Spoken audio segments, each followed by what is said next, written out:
All right, क्या हाल चाल है यार आप सभी के। मेरा नाम है अक्षत शर्मा। देख रहे हो हमारा बहुत ही ज़्यादा अमेजिंग सा प्यारा सा चैनल साइको प्रोडिजी। और आज की क्लास बेहद ही ज़्यादा अमेजिंग होने वाली है क्योंकि आज हम फाइनली स्टार्ट करने वाले हैं हमारी क्लास ऑफ चैप्टर नंबर 4। आज से हम कर रहे हैं भैया सीबीएसई बोर्ड की शुरुआत। और हाँ, मैं थोड़ा 10 मिनट पहले आ गया because better early than late.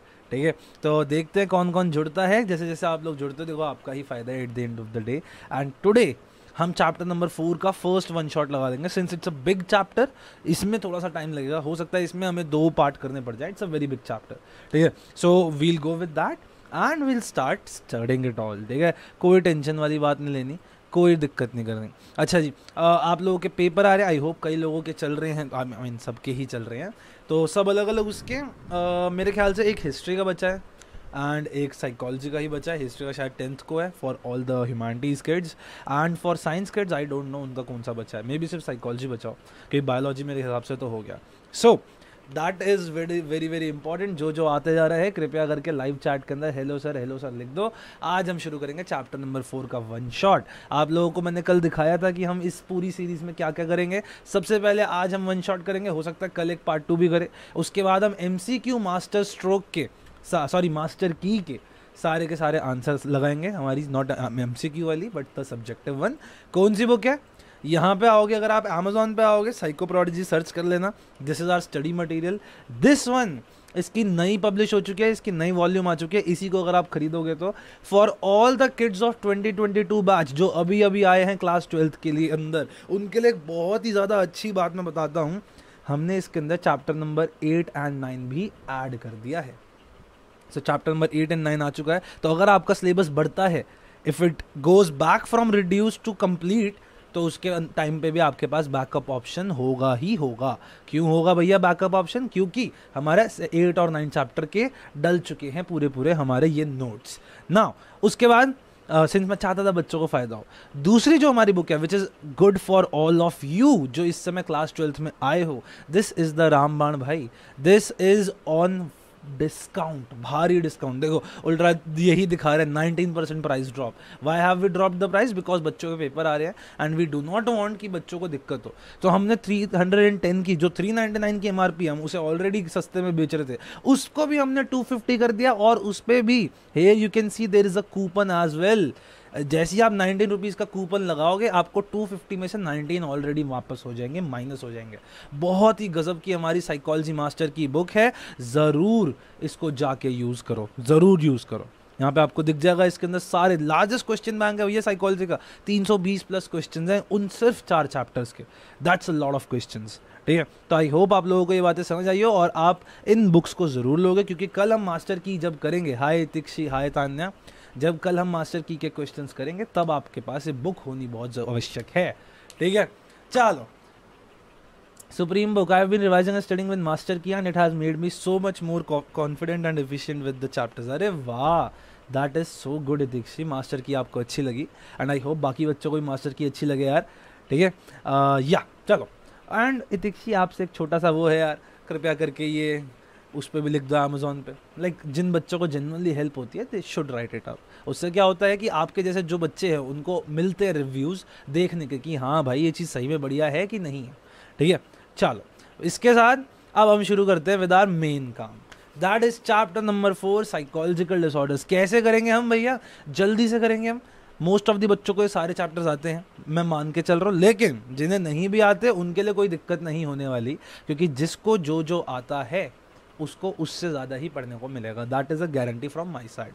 तो चैप्टर नंबर 4 साइकोलॉजिकल डिसऑर्डर शुरू करेगा। जो एक बार इस समय ऑन है, लाइव है, एक बार बोल दो यस सर, और उसके बाद शुरू करते हैं क्योंकि अब हम पढ़ाई करना चाह रहे हैं। 2 घंटे लेंगे हम, 12 बजे से लेके 2 बजे तक का पूरा एक लंबा लाइव सेशन चलेगा। एंड आई होप आप लोगों के पेपर्स अच्छे जा रहे हैं। वेल हमारे पास 5 मिनट हैं अभी, तो 5 मिनट थोड़ी सी बातें कर लेते हैं क्योंकि आई बिलीव कई बच्चे 12 बजे सोच के ही आएंगे। तो आई डो नॉट वांट कि उनको 12 बजे आए तो उन्हें लगे कि अरे सर ने तो जल्दी पढ़ा दिया। सो हाँ, आप लोग बताइए क्या चल रहा है, आप लोगों के कैसे चल रहे हैं क्वेश्चंस, कैसे चल रहे हैं पेपर्स। और उसके बाद किसी ने सोचा है साइकोलॉजी के अंदर लाइक अपना करियर बनाने का? Has anyone thought about it? कौन कोई क्या करना चाहता है, कोई साइकोलॉजी में कुछ करना चाहे, if you would like to do that is absolutely great. और उसमें मैं आपकी हम बहुत ज़रूर फ़ायदा करेंगे, बहुत ज़्यादा मदद करेंगे। Like psycho prodigy is actually working towards it. आप लोगों को अगर मैं बताऊं तो हमारा एक बहुत ही बढ़िया साइको प्रोडिजी का इंटर्नशिप मेला आ चुका है, not for you guys but for all your seniors जो साइकोलॉजी में BA psychology, MA psychology, all of them, उन लोगों के लिए बहुत ही ज़्यादा अमेजिंग सा ये आ चुका है। ठीक है, आप लोग बताओ क्या चल रहा है, पेपर अच्छे जा रहे हैं? मेरे को लग रहा है इस बार बोर्ड के एग्जाम ईजी आ रहे हैं।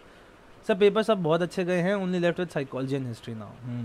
Keep up the track with history as well. मैंने देखा हिस्ट्री में काफ़ी टाइम है बच्चों के पास, बट साइकोलॉजी में still there are 4 days only. तो या जिनके पास सिर्फ 4 दिन बच रहे हैं, मैं उन्हें कहूँगा कि समझदार बनो, अभी से पढ़ो, वरना आखिर के टाइम पे ये सारी वीडियोस रिवाइज कर लेना। It's up to you, basically it's up to you. ठीक है, चलो एंड या आई होप। अच्छा, उसके बाद एक इंटरेस्टिंग चीज़ करने वाले हैं हम, that is yep sir, I'm planning to do my bachelor in psychology, super excited। अरे वाई Tikshi. So for all of you जो साइकोलॉजी में जाने वाले हैं और जो साइकोलॉजी में अभी हैं as well as your juniors, उनके लिए हमारा एक साइकोलॉजी का बहुत ही अच्छा अगर मैं आपसे बोलूँ साइकोलॉजी मेला होगा in the month of June.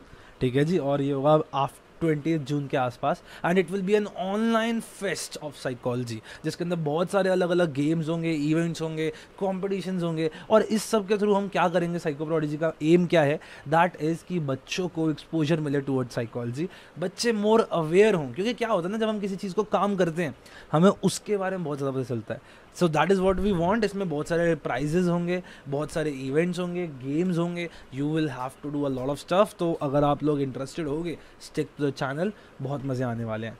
तो साइकोलॉजी के अंदर we are doing some events, some competitions as well, और उसके बाद हमारी इंटर्नशिप वगैरह तो चल ही रही है। चलो 2 मिनट और बचे हैं, शुरू करते हैं थोड़ी देर में। चैप्टर 4 साइकोलॉजिकल डिसऑर्डर क्या है, इसके अंदर सारे साइकोलॉजिकल डिसऑर्डर्स हैं। अगर मैं आपको थोड़ा सा ब्रीफ दूं इसके बारे में, this is what we call as in psychology abnormal psychology. Like ये जो साइकोलॉजी की ब्रांच है, इसको क्या कहते हैं हम, एबनॉर्मल साइकोलॉजी कहते हैं। Anything which is not normal is abnormal. और आपको पता ही है psychological disorders are anything which is not normal, right. तो एबनॉर्मल साइकोलॉजी के अंदर पूरी ये आ जाती है। और अब तो हम काफ़ी ज़्यादा डिटेल में पढ़ते हैं। Like when you go in bachelors in of psychology, you do it in much more detail than you do it in class 12th, even though जो बेसिस है वही रहता है। And that is where I give, भाई बहुत ही ज़्यादा NCERT ने ध्यान दिया है। क्यों? क्योंकि NCERT ने नियरली सारे के सारे डिसऑर्डर्स कवर करे हैं, सारे ब्रांचेस ऑफ डिसऑर्डर्स जो DSM-5 के अंदर आते हैं। लेकिन उन्होंने सब्सटेंस अब्यूज़ पे भी ध्यान दिया है, इन्होंने बाइपोलर रिलेटेड डिसऑर्डर्स पे, all the mood disorders, anxiety disorders, depressive disorders, even though उन सब का एक मेजर कर लिया। उनमें होते बहुत से डिसऑर्डर्स है, but anyways they have done a very great job. तो आप लोगों को साथ में मैं थोड़ी एक्स्ट्रा इन्फॉर्मेशन भी देता रहूँगा, विच is not for your boards, but अगर कोई बच्चा आगे पढ़ना चाहता है साइकोलॉजी, तो उनको बहुत अच्छा बूस्ट मिलेगा इन साइकोलॉजी। ठीक है, जैसे कि स्किज़ोफ्रेनिया क्या सिर्फ एक डिसऑर्डर है? जी नहीं, स्किज़ोफ्रेनिया जैसे बहुत से डिसऑर्डर्स होते हैं। स्किज़ो जैसे हम उसकी डेफिनेशन पढ़ते हैं, it is the branch, it's the umbrella term for a branch of psychological disorders जिनके अंदर साइकोसिस होता है, and that is what actually schizophrenia is, right. तो हम उसके बारे में बहुत अच्छे से पढ़ेंगे। तो भाई 12 बज चुके हैं, and let's start off with our chapter number 4। मैं चाहूँगा आप लोग बहुत ज़्यादा अच्छे से एक्टिव रहें और नोट्स बनाते रहें। और अगर आपके पास नोट्स ऑलरेडी हैं, आई वुड से कि आप अपने नोट्स के साथ टैली करते रहें, हमारी बातों को सुनो, ध्यान से परखो, सिर्फ सुनो नहीं, समझो भी। You have to become an active listener as well. ठीक है, चलो शुरू करें।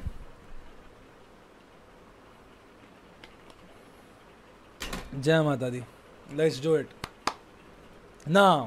आज का चैप्टर है हमारा chapter number 4 psychological disorders. Psychological disorders क्या होते हैं? डिसऑर्डर्स, ऐसी चीज़ जिसके अंदर कोई विपदा आ रही है, मेंटल डिजीज कह सकते हो आप इसे, बेसिकली साइकोलॉजिकल डिजीज कह सकते हो।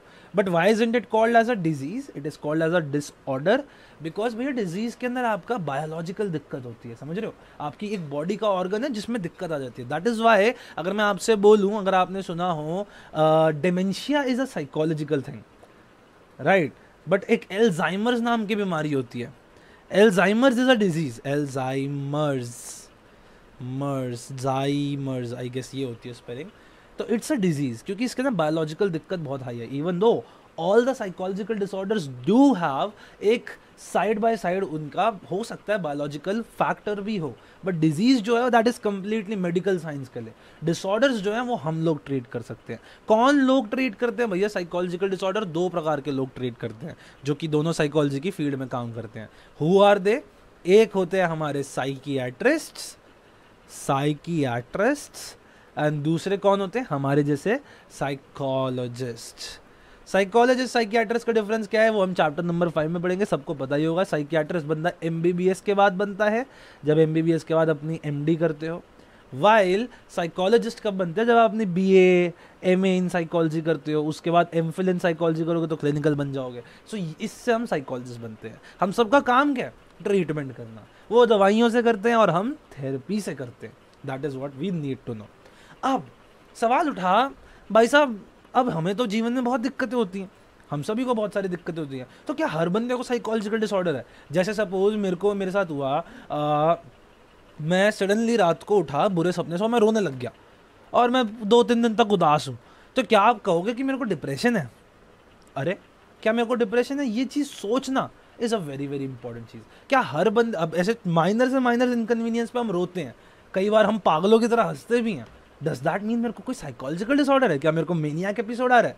सो ये चीज़ को डिफ्रेंशिएट करने के लिए साइकोलॉजिस्ट ने एक प्लान बनाया। उन्होंने सोचा कि एक काम करते हैं, जितने भी साइकोलॉजिकल डिसऑर्डर्स होते हैं ना उनको हम मेजर करेंगे on the basis of 4 Ds। किसी भी चीज़ को मैं साइकोलॉजिकल डिसऑर्डर सिर्फ तभी कहूँगा जब उसके अंदर वो 4 D होंगे। अब वो 4 D क्या है वो अभी बताता हूँ। ये एकदम वैसे ही है जैसे मैंने आपसे पूछा what does a shirt, what is a shirt. अब ये शर्ट क्या होती है? जो आप अपनी अपर बॉडी पे पहनते हो, है ना, उसके अंदर बटन्स लगाते हो और उसको पहन के आप बाहर जाते हो, वो आपको ठंड से बचाता है, दैट इज अ शर्ट। कोई चीज़ जिसमें बटन नहीं है that is a T shirt. कोई चीज़ आप ऊपर नहीं पहन रहे नीचे पहन रहे हो that is a lower, right. That is how we differentiate psychological disorders from normal inconvenience of life. तो कोई भी चीज़ जिसके अंदर 4 D हैं, कोई भी इवेंट ऑफ लाइफ या एनी स्टेट जिसे कहते हैं, मनुष्य के जीवन की स्टेट जैसे वो इस समय है, is called as psychological disorder only when it has these 4 Ds। कौन से 4 Ds होते हैं भैया? डिवायंस, डिसफंक्शन, डिस्ट्रेस एंड डेंजर। मैं इसको कैसे याद रखता हूँ? डेंजर, डिवायंस, डिसफंक्शन, डिस्ट्रेस, ऐसे याद रखता हूँ क्योंकि डेंजर शुरू करने में इजी रहता है। क्या मतलब है इसका? सबसे पहली चीज़, मैं एक स्टेट में हूँ सपोज, ठीक है जी, और मैं बहुत ज़्यादा, मैं 2-3 दिन से पागलों की तरह हंसे जा रहा हूँ पागलों की तरह। अब मैं पागलों की तरह बोल रहा हूँ, देखो that is a very bad शब्द, बट आप एक चीज़ देखो, हमारी लिंग्विस्टिक्स के अंदर ये शब्द ऐसे घुस चुके हैं, ठीक है जी। Now people think I am weird because I talk about psychology at the age of 14 येगरिस्ट। No, you are not at all पागल and you are not at all weird as well. लोगों को अभी इतनी नॉलेज ही नहीं है। You talk about it, that's absolutely great and I love you for that, keep on doing it। and हमारे देश को बहुत ज़रूरत है ऐसे लोगों की जो साइकोलॉजिकली अवेयर हो एंड सेंसिटिव हो। नाउ डेवाइंस की बात करते हैं। डेवाइंस का मतलब होता है ये जो नॉर्मल ट्रैक है, आप अपनी गाड़ी चला रहे थे सड़क पे और मैं तो निकला गड्डी लेके, एक मोड़ आया, मैं उत्थे गड्डी छोड़ आया। भैया आपको जाना था सीधे और आप अपनी गड्डी यहाँ पे छोड़ा है। So that is what happened is कि आपका डिवाइंस ऑफ योर रास्ता हो गया। मेरे को जाना तो यहाँ था, नॉर्मली तो मैं NH4 पे चल रहा था, मैं उत्थे गड्डी छोड़ाया, बट अब ये जो उत्थे गड्डी छोड़ा है that is divines and that is what happens with these people. Normal से हटके कोई चीज अगर है तो वो डिवाइंट होती है। फ्रॉम डिवाइंट मतलब अलग जा रहा है ना। तो for example anything which is extreme, कोई अनयूजुअल चीज़ है, कोई बिजार चीज़ है, जैसे एक बंदा स्टंट मार रहा है बाइक के 5th फ्लोर के ऊपर, छत के ऊपर से अपनी बाइक कुदा रहा है, that is something extreme, unusual and bizarre, है ना। तो वो डिवाइंस का क्राइटेरिया तो फुलफिल कर रहा है भैया। हो सकता है उस बंदे को सही में साइकोलॉजिकल डिसऑर्डर हो, बट आगे देखते हैं कि उससे क्या होता है। तो पहली चीज़ एक्सट्रीमली अनयूजुअल हो, बिजार हो, और डिवाइंस का एक और चीज़ है, या तो ये कोई अजीबोगरीब चीज़ है या फिर सिंपल सी बात है सोशल नॉर्म से हटके हो। ये है समझने लायक चीज़, सोशल नॉर्म से हटके हो, यानी जो हमारी सोसाइटी के रूल्स हैं, अनसेड रूल्स हैं, अगर उनसे वो चीज़ खिलाफ जाती है तो भी क्या हो जाता है भैया, उसको हम डिवाइंट कहते हैं। For example gay, for example lesbians, ये क्या है भैया? ये वो लोग हैं जो हमारे सोसाइटी के नॉर्म्स के खिलाफ जाते हैं। ये लोग हैं जो उस नॉर्म के खिलाफ जाते हैं कि a guy should always be with a girl and a girl should always be with a guy. ये उसके खिलाफ जाते हैं। They talk about I can love anyone. So that is something away from normal. That is something away from the social norms. That is what makes them deviant also. तो अगर कोई homophobic इंसान है तो वो तो कहेगा जी इन्हें साइकोलॉजिकल डिसऑर्डर है, क्योंकि ये तो डिवाइंट फ्रॉम द सोसाइटी है। और ये होता था, लोग इन्हें साइकोलॉजिकल डिसऑर्डर घोषित भी कर देते थे। लेकिन हमारे साइंटिस्ट ने क्या बोला, हमारे साइकोलॉजिस्ट ने बोला, अरे भाई साहब रुको, सिर्फ डिवाइंट होने का मतलब नहीं है कि किसी बंदे को साइकोलॉजिकल डिसऑर्डर हो। क्योंकि ये तो वही बात हो गई, मैं अंधों के बीच में काना राजा, है ना। अब क्या अंधों के बीच में जो काना राजा है वो इवन तो डिवाइंट है, बट क्या वो गलत है? क्या उसे psychological disorder? Not at all. दूसरी चीज, मैं अभी बात करते हैं वो बंदे की जो धूम मचाले कर रहा है सड़क के अपनी छत के ऊपर, ठीक है। नाउ डिवाइंस है जी, है डेंजर। क्या उसे डेंजर है? जी डेंजर भी है। अरे बाप रे भाई, अब तो मेरे को लग रहा है उसे सही में साइकोलॉजिकल डिसऑर्डर है। कैसे? Danger to the person. क्या बाइक उड़ा के 5th मंजिल पे चलाने से उसको एक डेंजर होता है उसके लिए? एग्जैक्टली होता है। क्या अदर्स के लिए उसके लिए डेंजर होता है? जी अवश्य होता है। ऊपर से नीचे गिर गया कोई बंदा, नीचे फल सब्जी लेते हुए जा रहा होगा, उसकी तो बैंड बज जानी है कि नहीं? तो बंदा is posing danger to the society as well as to himself or herself. This is the second criteria which matches, and this is the criteria which these gays and lesbians do not fulfill. क्या किसी के lesbian होने से, क्या किसी के गे होने से उसको कोई खतरा होता है? हाँ, वो बात अलग है कि ये सोशली लोग मार वार देते हैं, बट मैं वैसे बता रहा हूँ, क्या किसी के एक सेम सेक्स के इंसान को प्यार करने से कोई खतरा है उसके जीवन के लिए? क्या वो मर जाएगा ऐसे में? लोग मारना इज डिफरेंट थिंग, बट क्या वो ऐसे ही मर जाएगा? जी नहीं, उस एक्ट की वजह से तो बिल्कुल नहीं मरेगा। टू अदर्स, क्या उसके गे होने की वजह से दुनिया को कोई खतरा है? जी बिल्कुल वो भी नहीं है। तो दिस इज वेयर LGBTQ जो हमारा है वो नहीं आता है। That is why it is not a psychological disorder. भैया हम नहीं कह सकते ये लोग मानसिक रूप से बीमार है, ये चीज़ आप जरूर समझो। हाय शुभांशु जी, मैं एकदम बढ़िया हूँ। नाउ आगे चलते हैं। तो डिवाइंस के बाद डेंजर, अपने लिए या दुनिया के लिए। उसके बाद आती है डिस्ट्रेस। ये देखो जी, ये डिस्ट्रेस का मतलब क्या है? परेशानी, मोर देन नॉर्मल स्ट्रेस। उन्हें चिंता चढ़ जाना, अरे यार ओ हो। Stress for the person, stress to the peers and family. अरे भाई ये तो दोनों केस में है। वो जो बच्चा धूम मचाले कर रहा था अपनी सड़क के ऊपर, अगर आपको याद हो, उसने क्या किया छत के ऊपर? भैया डिस्ट्रेस उसको है जी, उसको तो नहीं है, उसको तो मजा आ रहा है, लेकिन उसके मम्मी पापा को, उसके दोस्तों को बड़ा डर लगता है। Similarly when a person is from a LGBT community, even though उस बंदे को हो सकता है उसको भी स्ट्रेस हो, जब उसको नया नया पता चला कि यार I like the same sex इंसान, तो उसके लिए डिस्ट्रेस हो सकता है। इवन घर वालों के लिए डिस्ट्रेस हो सकता है। तो डिस्ट्रेस इज अनदर थिंग जो इजीली पहचानी जाती है, but that does not mean कि उस बंदे के जीवन में साइकोलॉजिकल डिसऑर्डर है। तो डिस्ट्रेस मतलब चिंता, परेशानी उस चीज की वजह से। तो वो धूम मचाले वाले बच्चे के लिए उसके जीवन में इवन ना हो, लेकिन आसपास के लिए अंदर हो सकती है। भाई साहब लड़के ने 3 क्राइटेरियाज मैच कर लिए, अगर चौथा भी होगा ना तो मैं कह दूंगा साइकोलॉजिकल डिसऑर्डर है। और जो ये चौथा है वही सबसे ज्यादा डिफरेंशिएटिंग फैक्टर है, that is dysfunction. That is dysfunction. भैया डिसफंक्शन का मतलब क्या है? कि ये जो एक्टिविटी वो मनुष्य कर रहा है, ये जो उसकी स्टेट ऑफ बीइंग है, it interferes with the person's ability to do daily life activities in a constructive way. अरे वाह, इसका मतलब क्या है? अपनी बाइक ऊपर चलाने, छत पे चलाने की वजह से क्या उसको जीवन में नॉर्मल डे टू डे काम करने में दिक्कत आ रही है? क्या ऐसा है? नहीं। हाँ मैं बताता हूँ रोहित जी, क्या ऐसा है? मेरे को बताओ आप लोग, बताओ। क्या उसके सड़क बाइक से 5th फ्लोर पे चलाने से वो ब्रश नहीं कर पाता, वो पढ़ाई नहीं कर पाता? हाँ ये बात अलग है वो पढ़ाई में नालायक हो, कुछ भी हो, that is a different story. But उस एक्ट की वजह से क्या उसे खाना खाने में दिक्कत हो रही है? क्या उसको नॉर्मल चलने में दिक्कत हो रही है? क्या उसको ब्रश करने में, क्या उसे पढ़ाई करने में, क्या उसे फोन चलाने में, क्या किसी से बात करने में दिक्कत हो रही है? नहीं हो रही। Similarly when a person from LGBTQ community, क्या उसको कोई दिक्कत होती है? क्या वो ब्रश नहीं कर पाता सुबह अपना दिन में? कर पाता है। That is why this criteria is not fulfilled here. This criteria is not fulfilled, and that is why these 2 cases are not psychological disorders. तो इवन दो उनमें डिवाइंस है, नॉर्मल इंसान अपनी छत पे बाइक नहीं चलाता, वो बंदा चला रहा है, उसको खुद को डिस्ट्रेस तो नहीं है लेकिन मम्मी पापा को डिस्ट्रेस है, ये भी क्राइटेरिया हो गया। डेंजर उसके लिए भी है, उसके घर वालों के लिए भी है, लेकिन उसकी वजह से डिस्फंक्शन नहीं है उसके जीवन में। हाँ, मम्मी पापा मार रहे हैं, उससे कोई बात नहीं कर रहा, that is a different story. But क्या वो अंदर से वो काम, कोई भी उसकी ability to do daily life activities चली जा रही है? नहीं जा रही। वहीं अगर हम बात करते हैं a child with ADHD, a child with ADHD, पहली बात तो एडीएचडी की फॉर्म क्या होती है? Attention deficit hyper activity disorder, सबको पता ही होगी अभी तक तो। क्या वो डिवाइडेंट है? जी हाँ।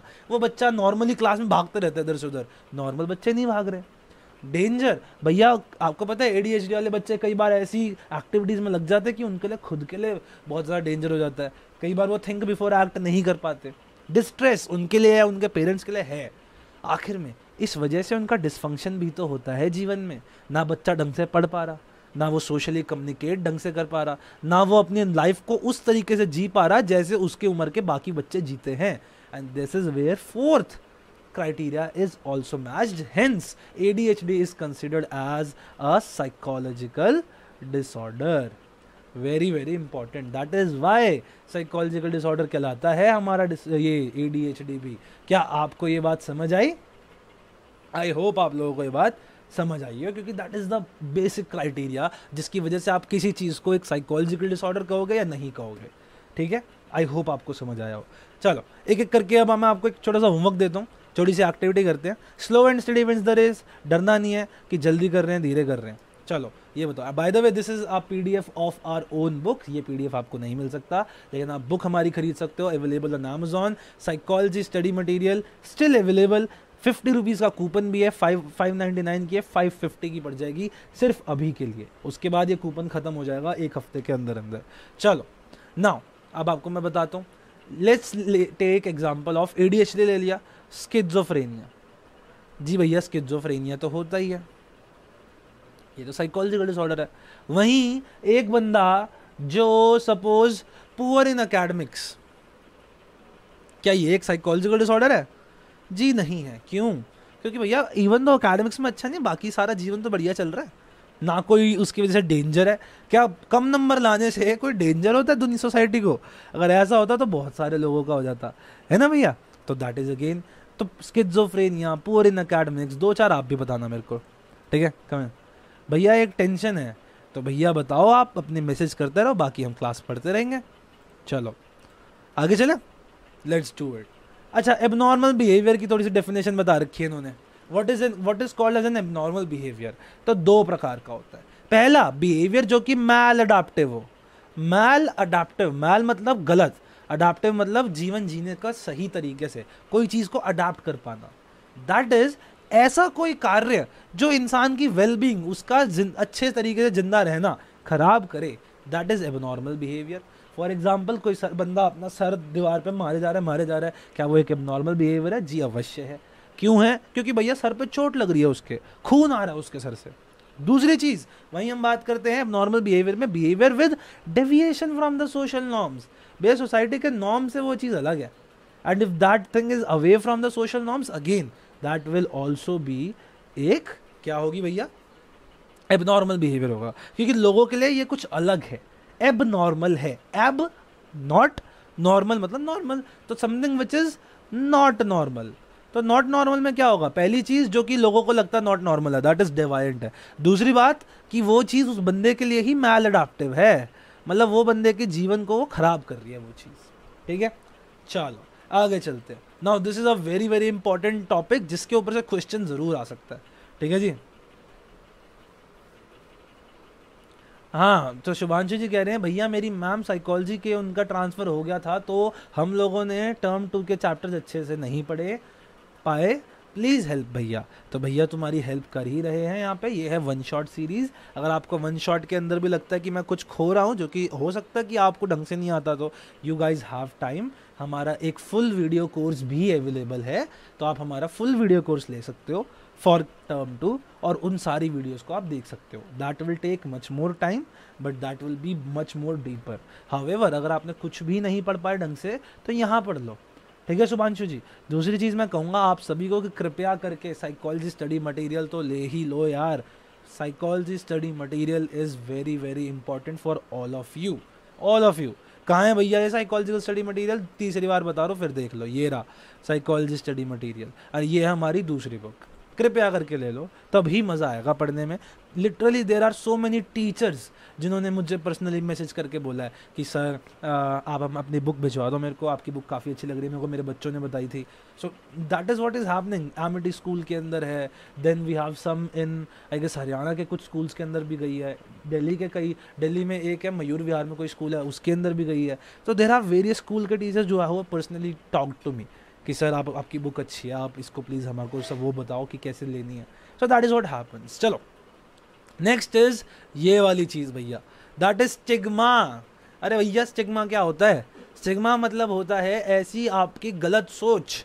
स्टिग्मा क्या होता है कि ये चीज़ द हॉ फैक्टर, द छी फैक्टर, कि हाय राम कैसे गलत चीज़ है ये। तो ये जो साइकोलॉजिकल डिसऑर्डर्स है उनके खिलाफ ना बड़ा स्टिग्मा सा बना हुआ है हमारी सोसाइटी में।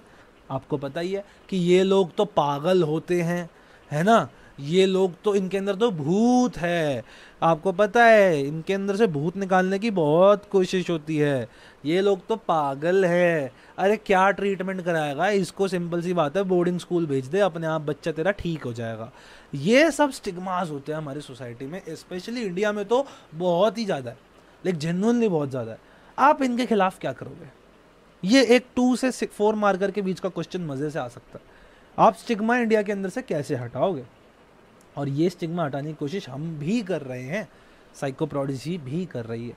सबसे पहली चीज़ क्या होती है दुनिया में? अगर आपको कोई चेंज लाना है ना, be the change you want to see in world, सबसे पहले तो आप दुनिया को एडुकेट करो। सबसे पहले आप लोगों को एजुकेशन दो।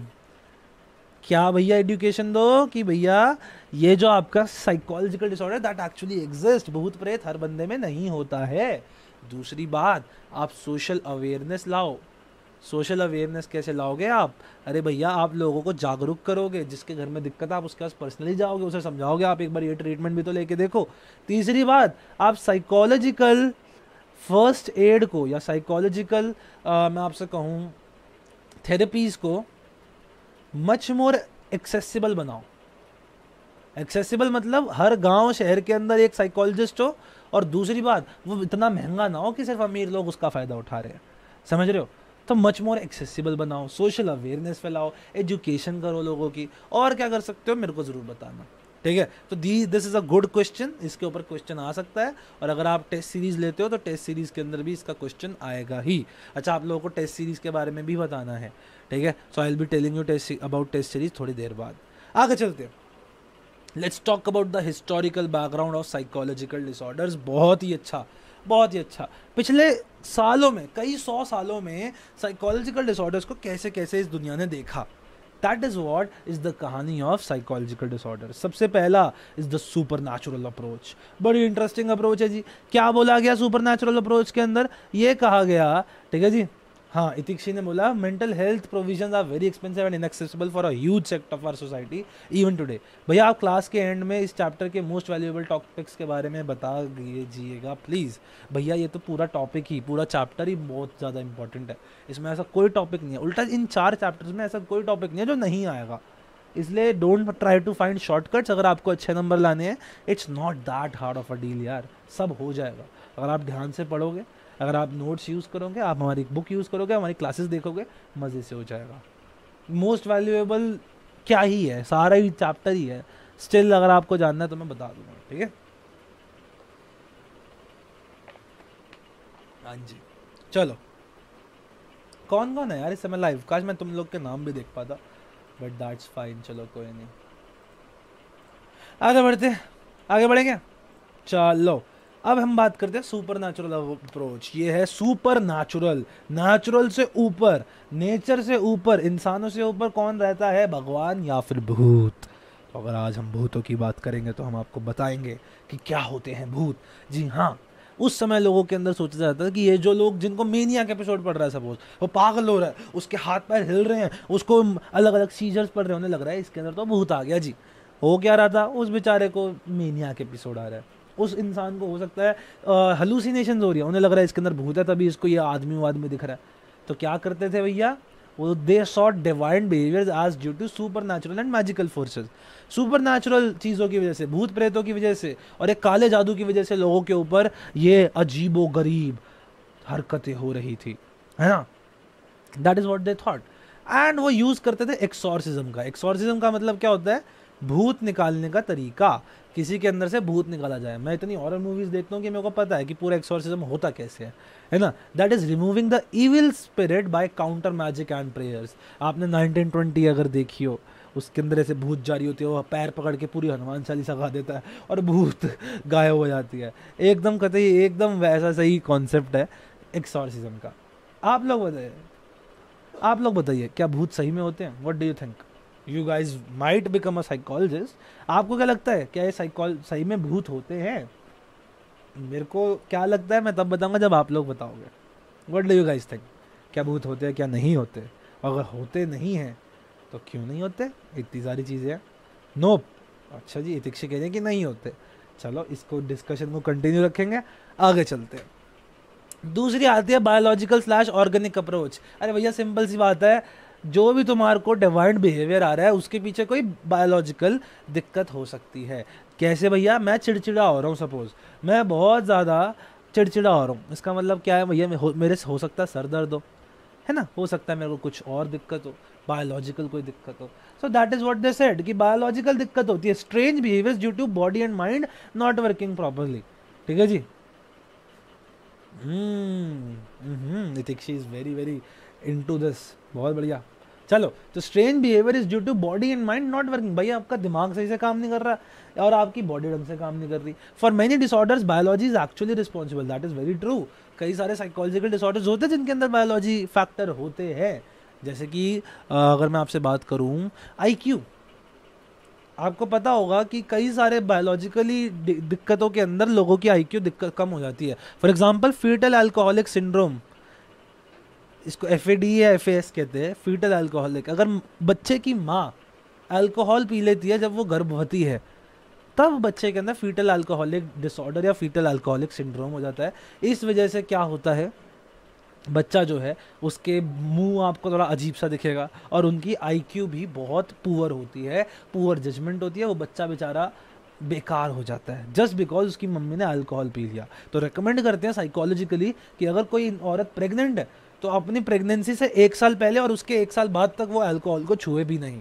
सिमिलरली स्मोकिंग, आपको पता है पैसिव स्मोकिंग का भी इफेक्ट होता है। अ चाइल्ड जिसका पिता स्मोक कर रहा है और उसकी मम्मी वहीं बैठी है, इवन तो वो स्मोक नहीं कर रही, तब भी चाइल्ड के मेंटल बिहेवियर्स के ऊपर एज वेल एज उसकी मेंटल एबिलिटीज के ऊपर भारी इफेक्ट पड़ता है। That is a very true thing. तो साइकोलॉजी हमें ये सब समझाते हैं कि biological factors are also there. ऐसा नहीं है सिर्फ माइंड माइंड चल रहा है, बॉडी भी काम करती है कई बार इन चीज़ों के अंदर। Psychological approach, problem due to deficiency in the way the person thinks, feels और perceives the world. Very important. कमी है भैया, डेफिशिएंसी है उस बंदे की इस दुनिया को समझने में। कैसे भैया? सपोज कोई बंदा है जिसको हेलुसिनेशन हो रही है, तो उसकी डेफिनेशन, उसकी डेफिशिएंसी, उसकी कमी आ रही है इस दुनिया को ढंग से परसीव करने में। उसको ये समझ नहीं आ रहा क्या सही है, क्या गलत है, क्या असली है, क्या नकली है। समझ रहे हो? तो उसके जीवन में एक दिक्कत है। There is a deficiency in what he is perceiving and that is what is happening over here. ठीक है, आगे चलते हैं। बहुत छोटा छोटा है, जल्दी जल्दी करेंगे। ऑर्गेनिज्मिक अप्रोच, ये बड़ा इंटरेस्टिंग है भैया। ये तो इंसानों की बात है। ऑर्गन, जहाँ पे भी आपको ऑर्गेनिज्म का नाम समझ आए तो समझ लेना भैया यहाँ पे ऐसी कोई बात होने वाली है। थोड़ा सा रुको। या organismic approach view disturbed behaviour as arising out of conflict between emotion and reason. इंसानों की बात है, इंसान के इमोशन और उसके जीवन में जो वो रीजन दे रहा है चीज़ों के लिए। फॉर एग्जाम्पल मेरे को किसी ने कहा ये पकड़ बंदूक और अपने दोस्त को मारा, भैया मैं पागल हो जाऊंगा अगले उसको मारने के बाद। क्यों? मेरे को PTSD होने लग जाएगा। क्यों? क्योंकि मेरे इमोशंस और मेरा reason to do something are not matching. There is a conflict between it. मेरा इमोशन कह रहा है कि मेरा दोस्त है यार, मैं उसे कैसे मार सकता हूँ, वही मेरा रीजन कह रहा है अगर मैंने ऐसे नहीं मारा तो मैं जिंदा नहीं बचूंगा, मैं मर जाऊंगा। That is what happens. और ये एक कॉन्फ्लिक्ट होता है। कॉन्फ्लिक्ट इज अ साइकोलॉजिकल दिक्कत विच हैपन्स, राइट। तो ऑर्गेनिज्मिक अप्रोच कहती है भैया डिस्टर्ब्ड बिहेवियर, बंदे का खराब बिहेवियर इस वजह से हो रहा है क्योंकि उसके इमोशन और रीजन के बीच में हो सकता है कोई कॉन्फ्लिक्ट हो। दूसरी चीज गेलन साहब की बात आई, अरे गेलन बहुत बढ़िया इंसान थे। Elaborated on the role of 4 humours, 4 humours जैसे ही हमारे each responsible for a temperament, एकदम वैसी बात है जैसे हिप्पोक्रेटिस की बात थी। गेलन साहब ने हमें एक चीज़ बड़ी अच्छी दी थी, नेचर वर्सेस नर्चर। आपने चैप्टर नंबर 2 में पढ़ा होगा। नेचर वर्सेस नर्चर थ्योरी जो है that was given by, hypothesis was first given by Galen only. तो गेलन ने बड़ा अच्छा काम किया। Actually that wasn't Galen, sorry that was I guess Galton था वो या गेलन था, मेरे को एक बार चेक करके बताओ, ठीक है। Who first gave this theory, this hypothesis, ठीक है ना। अब इसके बाद आते हैं थोड़ी हिस्ट्री के बारे में। साइकोलॉजी के बारे में सबसे ज़्यादा बातें कहाँ पे हुई थी भैया?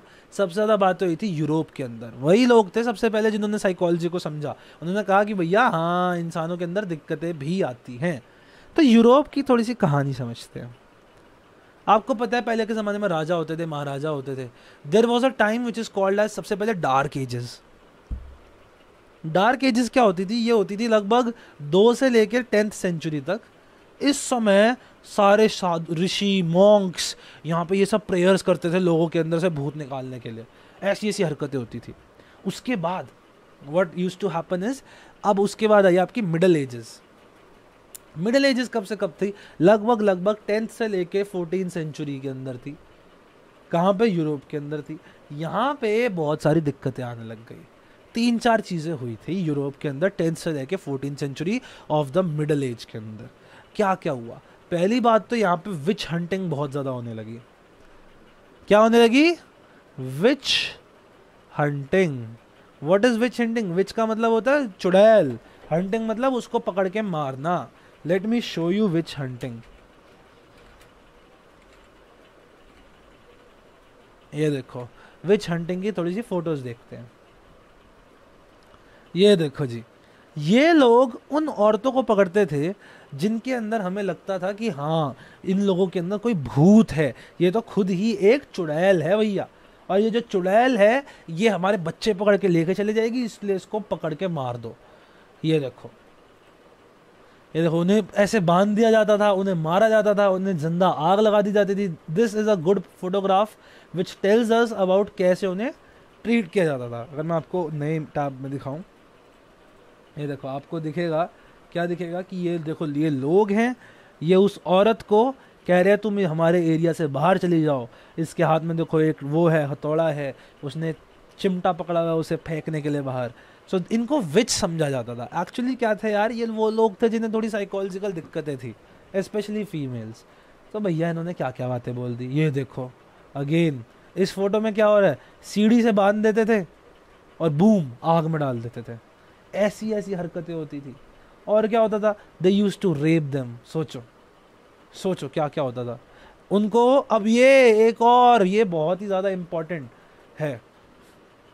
This is what we call as sanity trials, है ना। इनसेनिटी ट्रायल कह लो, सेनिटी ट्रायल कहते हैं इसे, है ना। इनसेनिटी ट्रायल्स के अंदर क्या होता था, या फिर इसे कुछ एक ट्रायल कहते थे इसे, है ना, या इन नॉर्मल सी ट्रायल। इसके अंदर कोई बंदा पागल है या इसके अंदर भूत है, ये देखने के लिए उन्हें कोर्ट में खड़ा किया जाता था। और खासकर देखा जाता था कि ये फुल मून वाले दिन ये लोगों में ज़्यादा परेशानी हो रही है। ये देखो ये सारे लोग परेशान हो गए, इन्होंने शायद किसी को मार दिया, वहाँ से रेज आ रही हैं, बहुत कुछ ऐसा सा होता था, बहुत कुछ ऐसा सा होता था। So all this use to happen. Hi Khushi ji, आप मेरा रिप्लाई नहीं किए इंस्टा में। जी हम बहुत ज़्यादा बिजी थे खुशी जी, इसलिए हम रिप्लाई नहीं कर पाए आपको। अवश्य हृदयपूर्ण माफ़ी, आपको जल्द ही कर देंगे। चलो आगे चलते हैं। तो ऐसे ऐसे आपको बहुत से एग्जांपल्स दिखेंगे विच हंटिंग के। चाहो तो थोड़ा सा और देखना, लुक एट दिस। देखो जी, जिंदा जलाने की निंजा टेक्निक, क्या क्या किया जाता था, ये देखो। तो ये विच हंटिंग होती थी। उसके बाद वहाँ पे एक और चीज़ बनती थी। विच हंटिंग तो होती थी, दूसरी चीज़ यहाँ पे मेंटल असाइलम्स खुल चुके थे। Mental asylums, middle age. ये देखो ऐसे से होते थे मेंटल असाइलम्स। इनके अंदर इन्हें लिटरली जानवरों से बुरी तरीके से, ऐसी घोड़ों को भी रखा जाता है, पता है आपको। और ये कई बार ये स्टेबल्स ही होते थे जहाँ पे घोड़े रहते हैं ना, ये वही एरिया होता था, ठीक है जी। और उसी जगह पे उन्हें रख दिया जाता था। खुशी जी अभी हम पढ़ाई कर रहे हैं ना, अगर आपकी बात इंपॉर्टेंट है हमारा काम भी तो इम्पोर्टेंट है, right? We do want to reply to you, but इस समय we are focusing on class 12th की पढ़ाई। जैसी हमारी क्लास खत्म होगी we will look at that, ठीक है खुशी? बट अभी के लिए पढ़ाई, अगर आप इसी बैच के हो तो कृपया करके पढ़ाई करो, it's very important that you study, ठीक है? चलो आगे चलते हैं भैया। तो this is how mental asylums used to happen. चलो अब इस सब के खिलाफ भैया मेंटल असाइलम में कुत्तों बिल्लियों के जैसा रखा जाता था, इन्हें खाना नहीं दिया जाता था हज़ारों सालों तक, इन्हें मारा जाता था। लुक एट दिस, कैसे बर्ताव हो रहा है इनके साथ, कितना ख़राब। ये देखो इन्हें मारा जा रहा है, पीटा जाता है, ये सब चीज़ें होती थी, राइट? ये तो थोड़ी डिफरेंट स्टोरीज है, थोड़ी डिफरेंट फोटोग्राफ्स है, but that is what use to happen. देखो ऐसे इन्हें आइसोलेट करी तो बहुत अच्छा मेंटल असाइलम है, इनसे बहुत ज़्यादा खतरनाक मेंटल असाइलम्स भी होते थे। तो ये सब हमें बताता है कि कितने बुरी तरीके से लोगों का ट्रीटमेंट होता था when it was the time of middle ages. अब मिडिल एजेस के बाद क्या हुआ? मिडिल एजेस के बाद एक चीज़ हुई। हमेशा ना जब भी सोसाइटी में परिवर्तन आता है तो एक चीज़ होती है रेनेसांस पीरियड। ये रेनेसांस पीरियड अमेरिका में भी आया था, ये आया कहाँ पे? ये यहाँ पे भी आया, यूरोप के अंदर भी आया। और ये कब हुआ? ये 15 से 16 सेंचुरी के अंदर हुआ। 14 सेंचुरी तक मिडिल एजेस चल रही थी, 15वीं सेंचुरी के साथ शुरू हो गया renaissance period. Renaissance is the age of revolution. एकदम से पूरी सोसाइटी बदलने लग जाती है, और वो जो रेवोल्यूशन आता है उसी को हम रेनेसांस कहते हैं। रेनेसांस क्रेसॉन्ट होता है ना, क्रेसॉन्ट, थोड़ा सा अंग्रेजों की तरह बोलते हैं रेनेसांस। तो रेनेसांस पीरियड था। रेनेसांस पीरियड के अंदर बड़े इंटरेस्टिंग इंसान है जोहान वेयर, और एक और इनका इंसान था, उनके साथ एक और बंदा था, नॉर्मन था आई गेस, या टर्मन था, ऐसे टर्मन तो नहीं था आई गेस, नॉर्मन करके कुछ बंदा था, नॉर्मन बोरलॉन्ग ऐसे करके कोई था। तो जोहान वेयर के साथ, and Johann has double N, Johann Weyer के साथ उनका दोस्त था। इन लोगों ने मिलके बहुत ही ज़्यादा बड़ा रेवोल्यूशन लाया साइकोलॉजी की फील्ड के अंदर। इन्होंने कहा, एम्फसाइज किया साइकोलॉजिकल कॉन्फ्लिक्ट। देखो क्या बोला इन्होंने? Psychological conflict and disturbed interpersonal relationships. भैया एक तो साइकोलॉजी में दिक्कत है, इमोशन और रीजन के बीच में, माइंड और बॉडी के बीच में कॉन्फ्लिक्ट आ रहा है, और इस डिस्टर्ब्ड इंटरपर्सनल रिलेशनशिप्स, औरतों का अपने पति के साथ, पति का अपनी औरतों के साथ, मोस्ट ऑफ द टाइम पे पिछले समय में देखा जाता था कि ये मोस्टली फीमेल्स होती थी। These disturbed interpersonal relationships were the cause of psychological disorder. बताओ ये सब क्या है? ये है कॉज ऑफ साइकोलॉजिकल डिसऑर्डर। और जिन्हें आप विचेस समझ रहे हो, people who are considered as witches, they were mentally ill people who required medical treatment. ये वो लोग हैं जो आपको लग रहा है भूत पिशाच है इनका था, बट एक्चुअली ऐसा नहीं है यार। ये बस एक आम इंसान है जिनकी मेंटली दिक्कत है, and they need some medical treatment. That is what they need you. तो जोहान वेयर ने रेनेसांस पीरियड के अंदर रेवोल्यूशन ला दिया साइकोलॉजी की फील्ड में। अब लोगों को लगा कि हाँ यार ये विचेस नहीं है, थोड़ा सा इन्हें केयर भी देते। और एक और चीज़ हुई, ये जो मेंटल असाइलम्स हुए थे इन्हें तोड़ने की बात हुई। कहाँ पे बात हुई? ये हुई थी रिफॉर्म मूवमेंट में, थोड़ा बाद में। अब ये 15-16 के बाद 17-18 सेंचुरी में age of reason and enlightenment आ गया। जब भी age of reason and enlightenment आती है ना किसी भी सोसाइटी में, लोग साइंटिफिक मेथड से सोचने लग जाते हैं। लोगों को लगता है कारण बताओ चीज़ों का, भूत पिशाच है तो क्यों है, कोई चीज़ हो रही है तो क्यों हो रही है। ये लोगों को समझना वॉज वेरी इंपॉर्टेंट उस समय, and that is why age of reason and enlightenment आ गई थी। और यहाँ पे क्या हुआ, लोगों ने रिप्लेस कर दिया फेथ एंड डॉगमा। फेथ यानी आपकी क्या कहते हैं फेथ को हिंदी में क्या कहते हैं, मेरा विश्वास है ना, और डॉगमा मतलब हमारा रिलीजियस थॉट्स। इनको उन्होंने बदल दिया अंडरस्टैंडिंग अब नॉर्मल बिहेवियर से। उन्होंने देखा अरे हाँ भाई ठीक है, तुमने बता दिया कितने भी भूत वगैरह हो, मेरे को जो दिख रहा है मैं वही बोलूँगा। इस समय मेरे को दिख रहा है ये बंदे को हो सकता है सही में साइकोलॉजिकल दिक्कत हो। 17th एंड 18th सेंचुरी में ये हुआ। 18th सेंचुरी में एक और चीज़ हुई, रेनेसांस पीरियड के बाद अब रिफॉर्म मूवमेंट ही आ गया भैया। पूरा एक मूवमेंट छिड़ गया सोसाइटी में। कौन सी सोसाइटी में बात हो रही है ये सारी हाँ तन exactly rehabilitation of mentally ill, ये सारी बात हो रही है अभी यूरोप की। तो रिफॉर्म मूवमेंट आया। रिफॉर्म मूवमेंट क्या था? 18th सेंचुरी थी। 18th सेंचुरी में क्या हुआ? To increase the compassion for the people with psychological disorders. जिन लोगों को साइकोलॉजिकल डिसऑर्डर्स है ना भैया, उनके लिए कंपैशन इंक्रीज करने के लिए, उनके लिए सद्भावना उनको। और एक और चीज़ हुई, उन्होंने कहा यार हम इन्हें प्यार करते हैं ना थोड़ा, let's give them love, they deserve some love as well as. और एक बड़ा इंपॉर्टेंट शब्द है, 2 मार्क में आ सकता है, what was deinstitutionalization happened during the reform movement. Deinstitutionalization, institutions जो बने हुए हैं जिनके अंदर इनका ये होता है, नरसंहार हो रहा है, आप इन्हें मार रहे हो, जिन्हें हम कहते थे मेंटल असाइलम्स, मेंटल असाइलम्स के ऊपर ताला लगाओ, इन्हें हटा दो, डी इंस्टीट्यूशनलाइजेशन कर दो, remove these institutes. That is why they emphasized on increasing the community care for people with disorders. अरे उन्होंने कहा क्यों हम इन्हें अपनी सोसाइटी से दूर रख रहे हैं, क्यों हम इन्हें तबेले में रख रहे हैं, क्यों हम इन्हें मरने के लिए छोड़ रहे हैं, इन्हें हमारी सोसाइटी में लाओ, हम इन्हें प्यार देते हैं, हम इनसे बात करते हैं, हम इनके साथ रहने की कोशिश करते हैं, हो सकता है ये लोग भी हमारी बात समझें और हो सकता है ये लोग भी एक अच्छी ज़िंदगी जी सके. This is what use to happen that time. ठीक है, there that is what deinstitutionalization is. ठीक है, डी इंस्टीट्यूशनलाइजेशन समझ आया आपको, डी इंस्टीट्यूशनलाइजेशन. चलो आगे चलते हैं. तो ये हुई हमारी यहाँ तक की सारी बात, और ये आखिरी पढ़ लेते भैया. इन सब का तोड़ अभी आ गए हम 19th सेंचुरी के अंदर. सब ने सोचा यार सब समझदारों वाली बात कर रहे हैं, तो एक काम करते हैं, हम इन सब की बातों का ना एक जूसर में डाल देते हैं और सारी अच्छी बातों का एक निचोड़ निकाल लेते हैं. ये सारे लिटरली सारे बड़े रिसर्चर यही करते हैं. तो एक आ गई biopsychosocial approach, one of the most famous and widely accepted approach to look at psychological disorders, also known as interactional approach. इसको इंटरैक्शनल अप्रोच क्यों कहते हैं? क्योंकि इन्होंने क्या कहा भैया, इन्होंने कहा कि भैया बायोलॉजी के अंदर जो दिक्कत है, साइकोलॉजी के अंदर जो दिक्कत है और जो सोशल लाइफ में दिक्कत है, ये तीनों की तीनों दिक्कतें एक साथ मिलके बंदे को साइकोलॉजिकल डिसऑर्डर करती हैं. कैसे भैया? बायोलॉजी के अंदर दिक्कत हो सकता है उसके जीन्स में दिक्कत हो, साइकोलॉजी के अंदर दिक्कत हो सकता है उसके गलत थॉट पैटर्न्स हो, उसके नेगेटिव थॉट पैटर्न्स हो, उसके बाद सोशल में दिक्कत उसके डिस्टर्ब्ड इंटरपर्सनल रिलेशनशिप्स हो. All of this can lead to what? This leads to interactional approach. Subhanshu ji यार मैं थोड़ा रिपीट नहीं कर पाऊंगा, we are limited on time, आप पीछे जाके दोबारा देख लो वो पॉइंट. ठीक है, चलो. तो interactional approach that is biopsychosocial approach.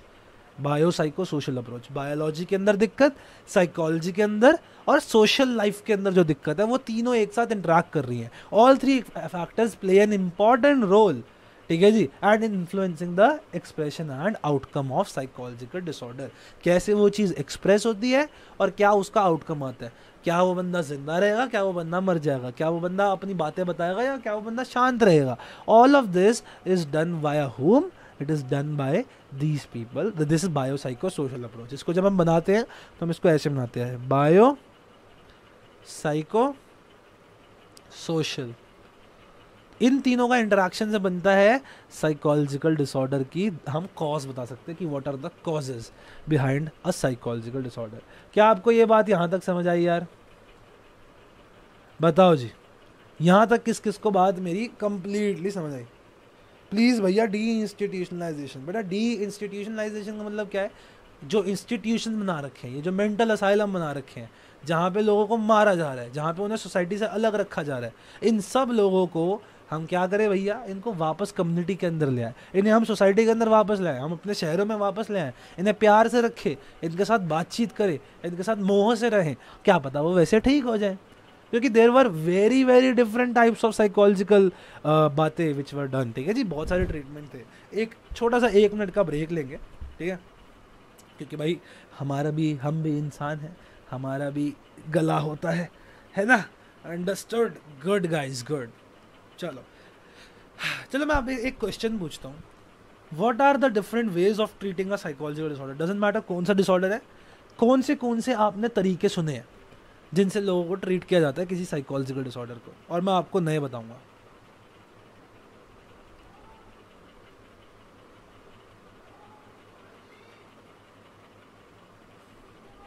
बताओ, आपको पता है कोई ऐसे तरीके?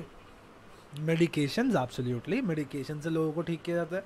थेरेपी से लोगों को, थेरेपीज के नाम बताओ कुछ. काउंसलिंग, बहुत बढ़िया. और कोई तरीके? काउंसलिंग, हाँ, ये तो आज के तरीके. और बताओ, काउंसलिंग से ठीक करा जाता है. और भी बहुत सी थेरेपीज होती हैं. थेरेपीज में अगर हम जाएँ तो ये तो हमें पता है, साइकोडायनेमिक थेरेपी हो गई, और भी बहुत सी है. Alternative therapies, Tanya, very good. That is yoga, that is वो स्काई, सुदर्शन क्रिया योग, और क्या होता है अल्टरनेटिव थेरेपीज में? रिलैक्सेशन थेरेपीज होती हैं, रिलैक्सेशन टेक्निक्स होती है, लोगोथेरेपी, सोल की थेरेपी, हाँ, थिंग्स जैसे मेडिकेशन, विपासना, हाँ बहुत बढ़िया। चलो अब मैं आपको कुछ अनकन्वेंशनल वेज बताऊं, ऐसे तरीके जो यूज होते थे और कई तो अभी तक यूज होते हैं, और कई सारे तो स्किज़ोफ्रेनिया के लिए यूज होते थे, जिसे one of them is called as blood bath technique.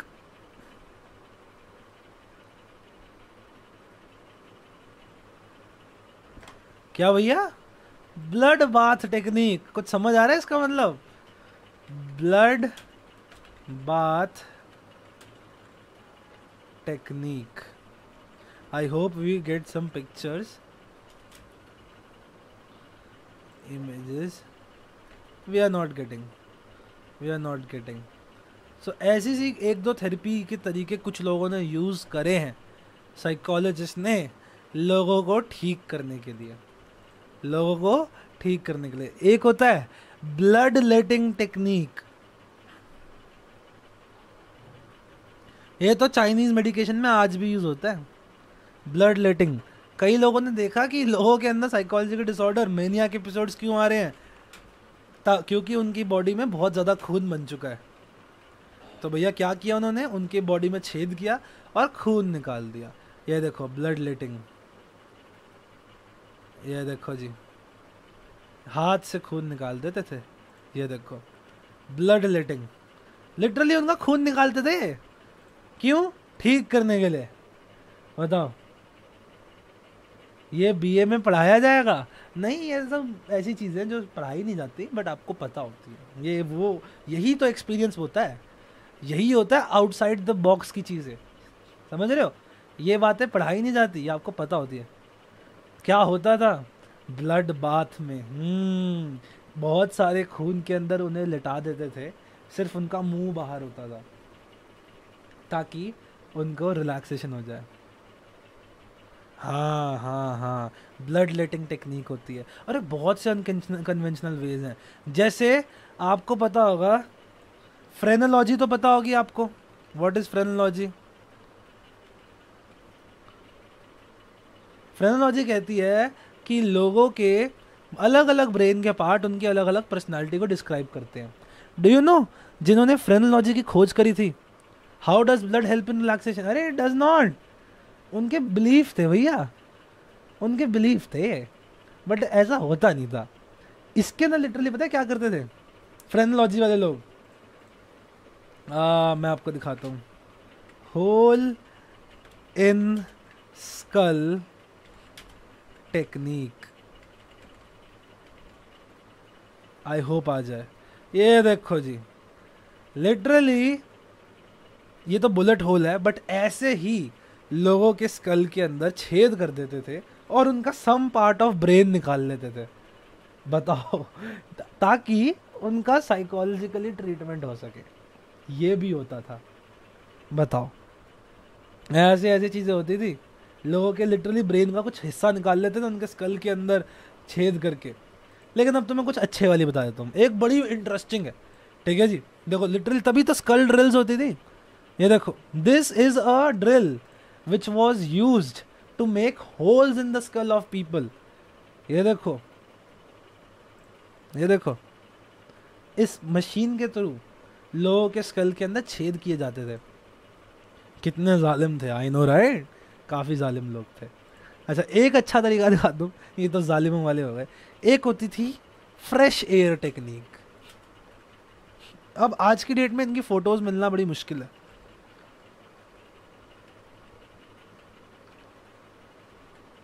Fresh air technique पता है क्या करती थी? ये देखो, बहुत सिंपल सी बात है। जिन लोगों को स्किज़ोफ्रेनिया, जिन लोगों को साइकोलॉजिकल डिसऑर्डर्स होते थे, उन्हें क्या करते थे? उन्हें ले जाते थे बाहर वादियों में। लिटरली उन्हें दुनिया सोसाइटी से दूर एक शांति से वादियों में ले जाते थे और उन्हें चिल करने को कहते थे, अब आप करो relax. And this is a very effective, genuinely effective therapy. Not just a therapy but it's a life lesson कि कभी कभी हमें अपनी नॉर्मल लाइफ से ही बाहर आना चाहिए, कभी कभी हमें बाहर निकल के रिलैक्स करना चाहिए। It does Dikshit. तो this is one of the good ones कि फ्रेश एयर टेक्निक्स होती थी, ब्लड लेटिंग है, बहुत सारी डिफरेंट डिफरेंट थेरेपीज होती थी भैया, बहुत ज़्यादा डिफरेंट डिफरेंट। आप सुनोगे तो हाँ भैया, यू बिलीव इन भूत please, I do believe in भूत, I do believe them in them, क्योंकि I do believe in these not just mythological things, but it's like कि आप अपने जीवन में क्या करते हो, व्हाट इज़ योर लाइफ, है ना। Life is a very complex stuff और it does not end so easily. Like एक बहुत अच्छी चीज़ है जो, अच्छा ये कभी आपसे कोई कहे ना कि मैं वो करना चाहता हूँ, सुसाइड करना चाहता हूँ, लेट्स कम टू दिस। लोग जो सबसे पहली बात कहते हैं कि I want to do suicide, और इसके अंदर हम चैप्टर नंबर 5 के अंदर सुसाइड की बात भी करेंगे, क्या होती है उनकी number 1 explanation, why do I want to do suicide, क्या होती है उनकी नंबर 1 चीज़ कि सुसाइड करने से क्या होगा, बताओ क्या फ़ायदा होगा सुसाइड करने से।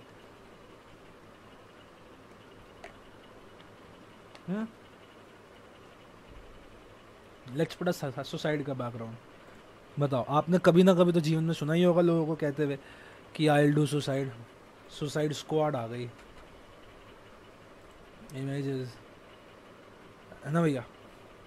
लो जी, लेट्स सी कि प्रॉब्लम फ्री हो जाएंगे, ज़िंदगी बेकार है, छुटकारा मिल जाएगा, दुनिया की टेंशनों से दूर हो जाएंगे, हम तब पहुंच जाएंगे जी आसमान में, हम रहेंगे भगवान के साथ, चिल मारेंगे, मोक्ष मिल जाएगा, वाह वाह वाह वाह, they would get relief from all the tension they are facing right now। फलना ढिंका प्रॉब्लम है ज़िंदगी में, अब नहीं जी सकते, हाँ ये सब चीज़ कि ज़िंदगी में प्रॉब्लम है। डू यू नो, एक बात बताओ, how are you so sure कि मरने के बाद आपकी ज़िंदगी अच्छी हो जाएगी, how are you so sure. ये तो एकदम वही बात हो गई, आप मैथ्स के पेपर में गए हो बिना पढ़े ये कह के कि मेरा पेपर अच्छा जाएगा, both the things have the same consequence, you know, नहीं है। what happens is people who commit suicide, now this is what I do not say, but this is our Indian culture says, और Indian culture को आप कितना भी कह लो ये तो माइथोलॉजी होती है, बट इंडियन कल्चर के अंदर थ्योरी ऑफ रिलेटिविटी कब की हो चुकी है, इंडियन कल्चर के अंदर टाइम डायलेशन की बात कब की हो चुकी है। तो कहीं ना कहीं आफ्टर लाइफ की जो बात होती है वो बड़े अच्छे से, गरुड़ पुराण का नाम सबने सुना होगा। गरुड़ पुराण क्या होता है, जब कोई बंदा मर जाता है उसके मरने के बाद सुनाया जाता है। तो उस दिन उसमें क्या कहा जाता है कि जो लोग मरते हैं ना, आप ये समझो जो सुसाइड करते हैं उन्होंने अपनी लाइफ को ख़त्म कर लिया। Life is like a pen, pen has ink, है ना। आपका जो पेन की इंक है ना वो ख़त्म होने के लिए बनी है। अगर आप अपना पूरा पेन यूज़ नहीं करोगे तो पता है क्या होता है, वो पेन या तो पड़ा रहेगा उसी जगह पे उसी टेबल पे, कभी ना कभी दोबारा यूज़ हो जाएगा, या फिर कोई और उसे यूज़ कर लेगा, and that is what happens. जहाँ आप सुसाइड करते हो ना, या तो आपका रीइंकारनेशन तो दूर की बात है, ये उन लोगों का होता है who still do a good deed. People जो सुसाइड करते हैं उन्होंने अपने पेन को बीच में से छोड़ दिया, काट दिया, बची हुई इंक को तुम्हें यूज़ करना ही पड़ेगा। कैसे यूज़ होती है वो, यू बिकम अ भूत।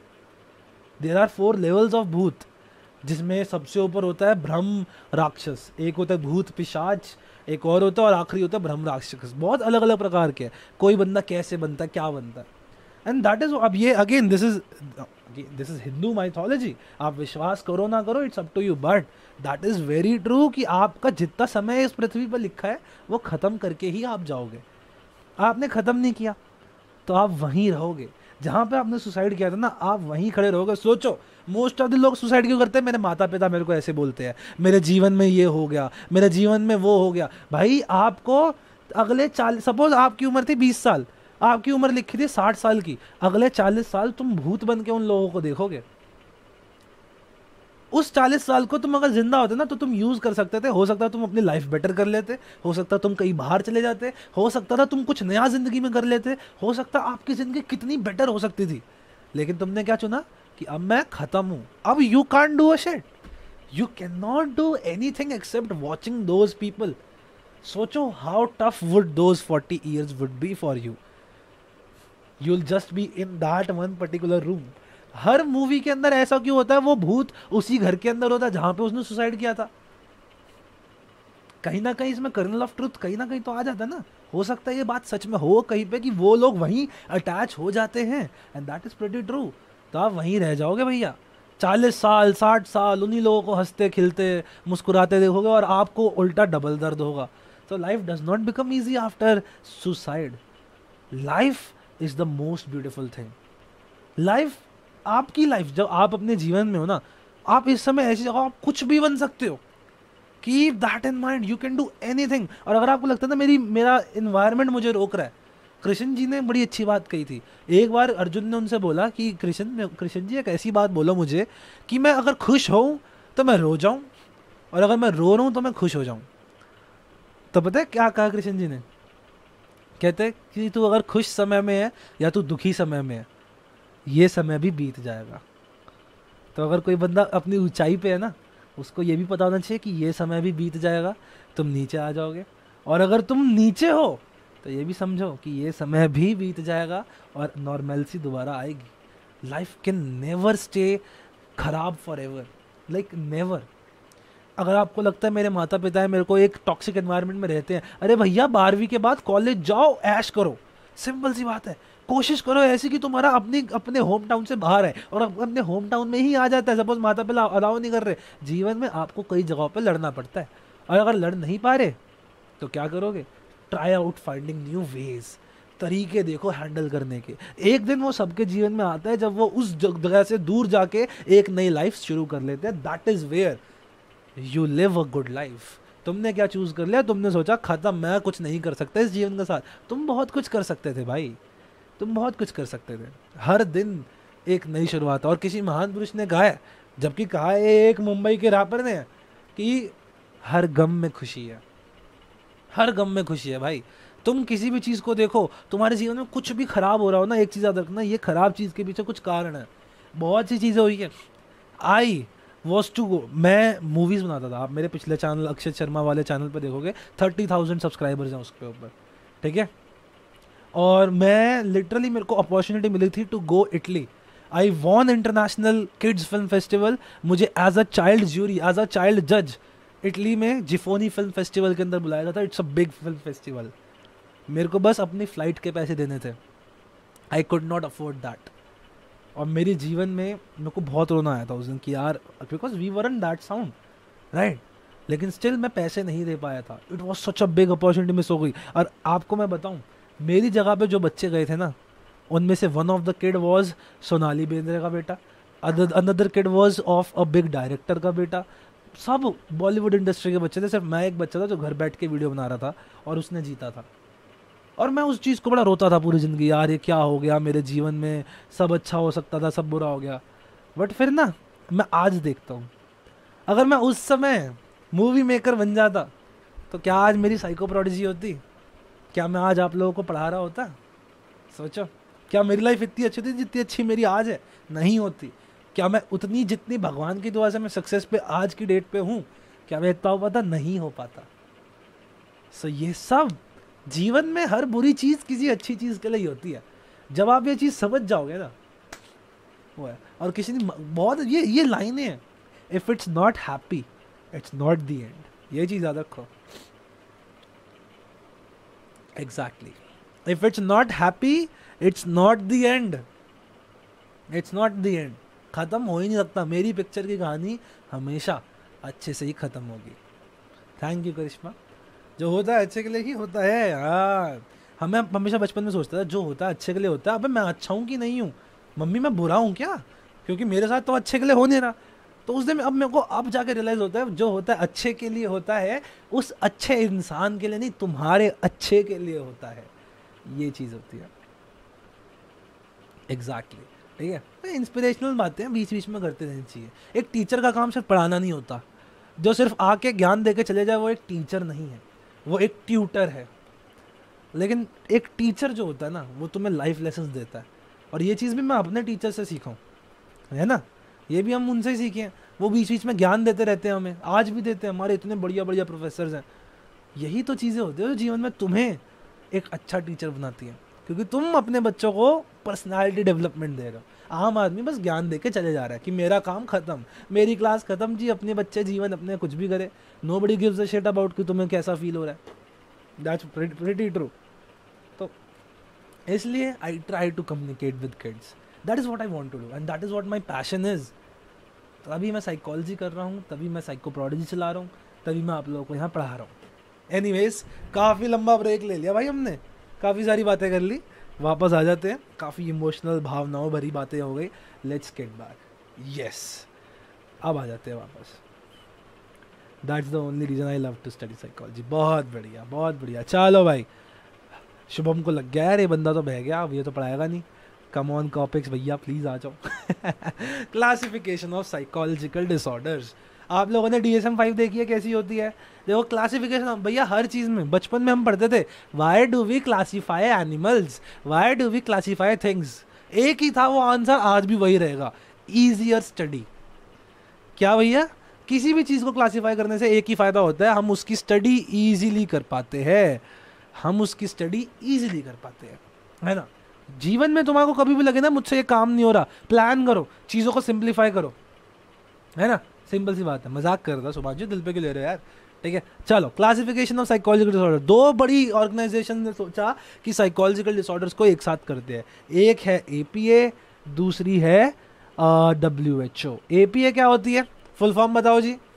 और WHO तो सबको पता ही है, वर्ल्ड हेल्थ ऑर्गेनाइजेशन। लिटरली मेरे पेपर में आया था इस बार, what is the difference between DSM-5 and ICD-10। बताओ बताओ जी, APA की फुल फॉर्म क्या होती है? American psychiatric association. Very good Itikshi ji, very good Karishma, very good Janvi, absolutely right.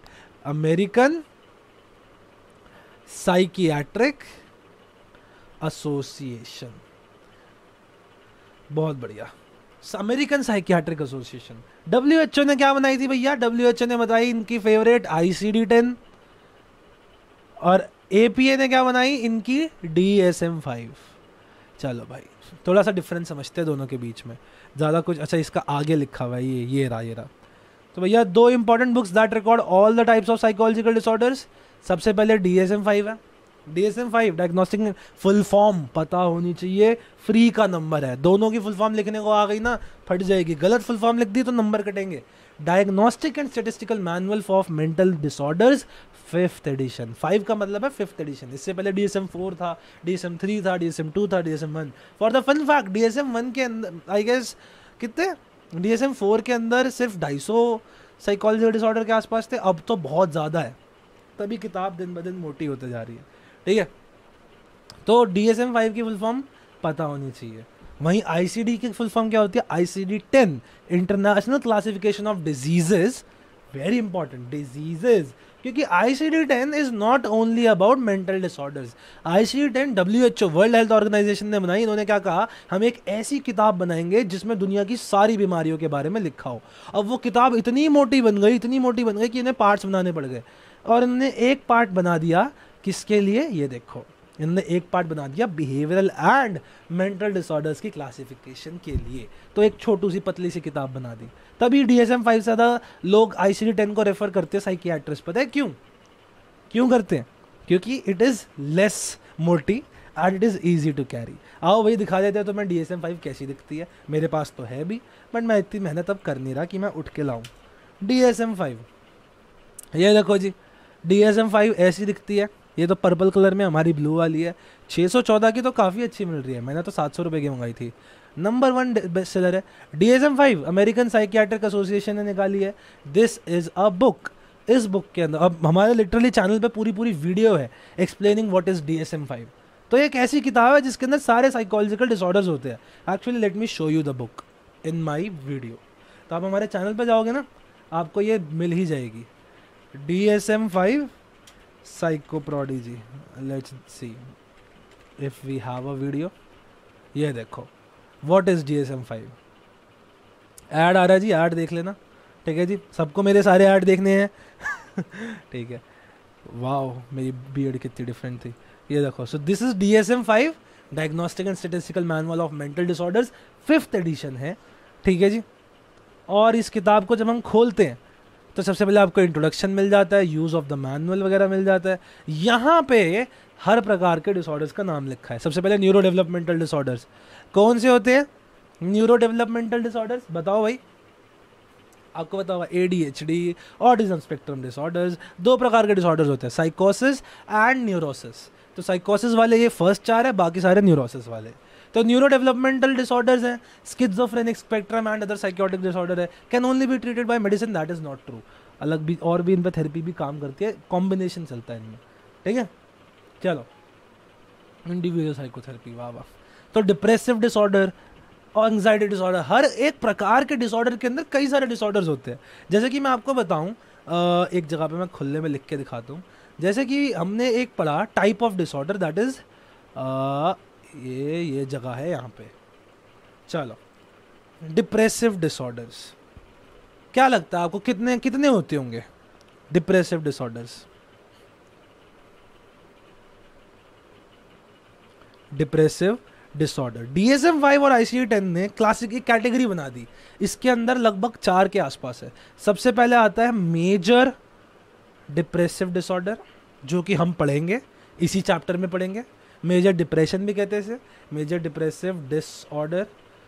उसके बाद दूसरा आता है परसिस्टेंट डिप्रेसिव डिसऑर्डर, लंबे समय तक चलता है। मेजर डिप्रेसिव की बस 2 हफ्ते का क्राइटेरिया होता है, और परसिस्टेंट डिप्रेसिव डिसऑर्डर का 2 साल का होता है, कि कम से कम 2 साल तक दिक्कत होनी चाहिए।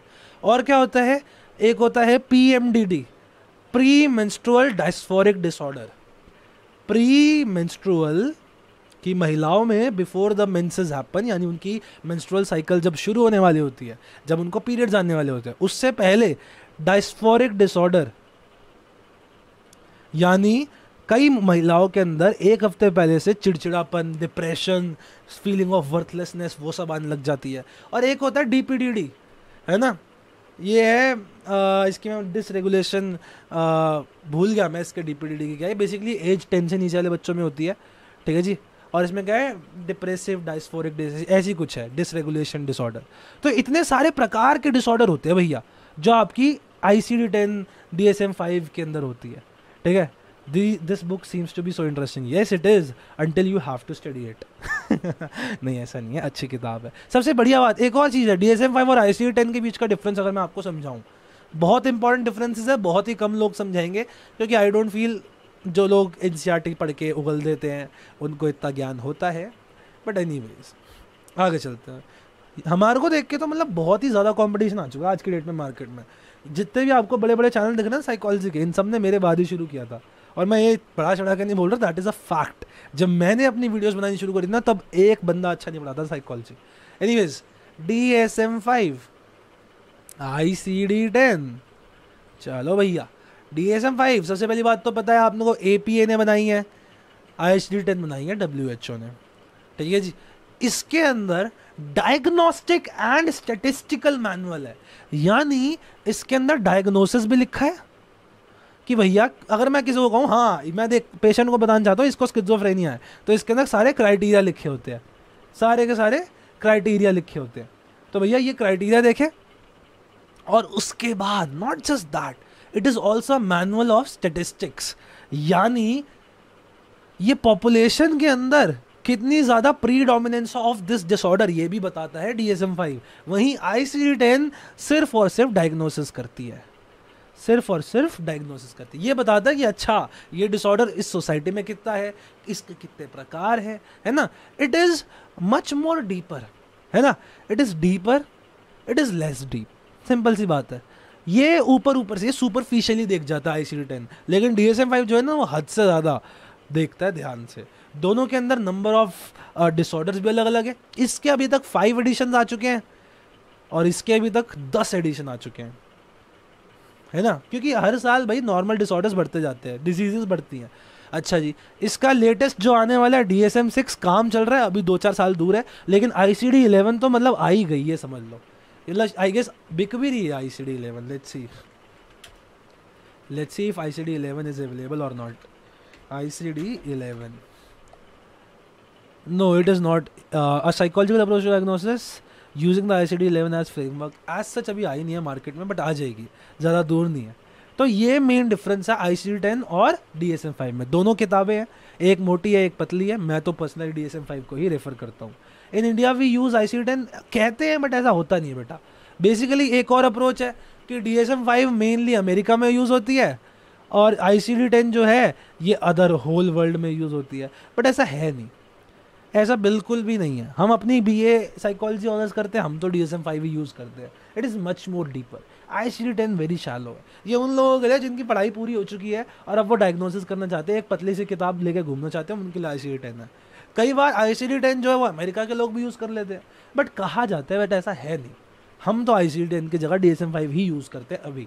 हो सकता है MPhil के अंदर ICD-10 पे आ जाए, नेवर नो। ठीक है, चलो, तो ये हो गया ICD-10 और DSM-5 के बीच का डिफरेंस।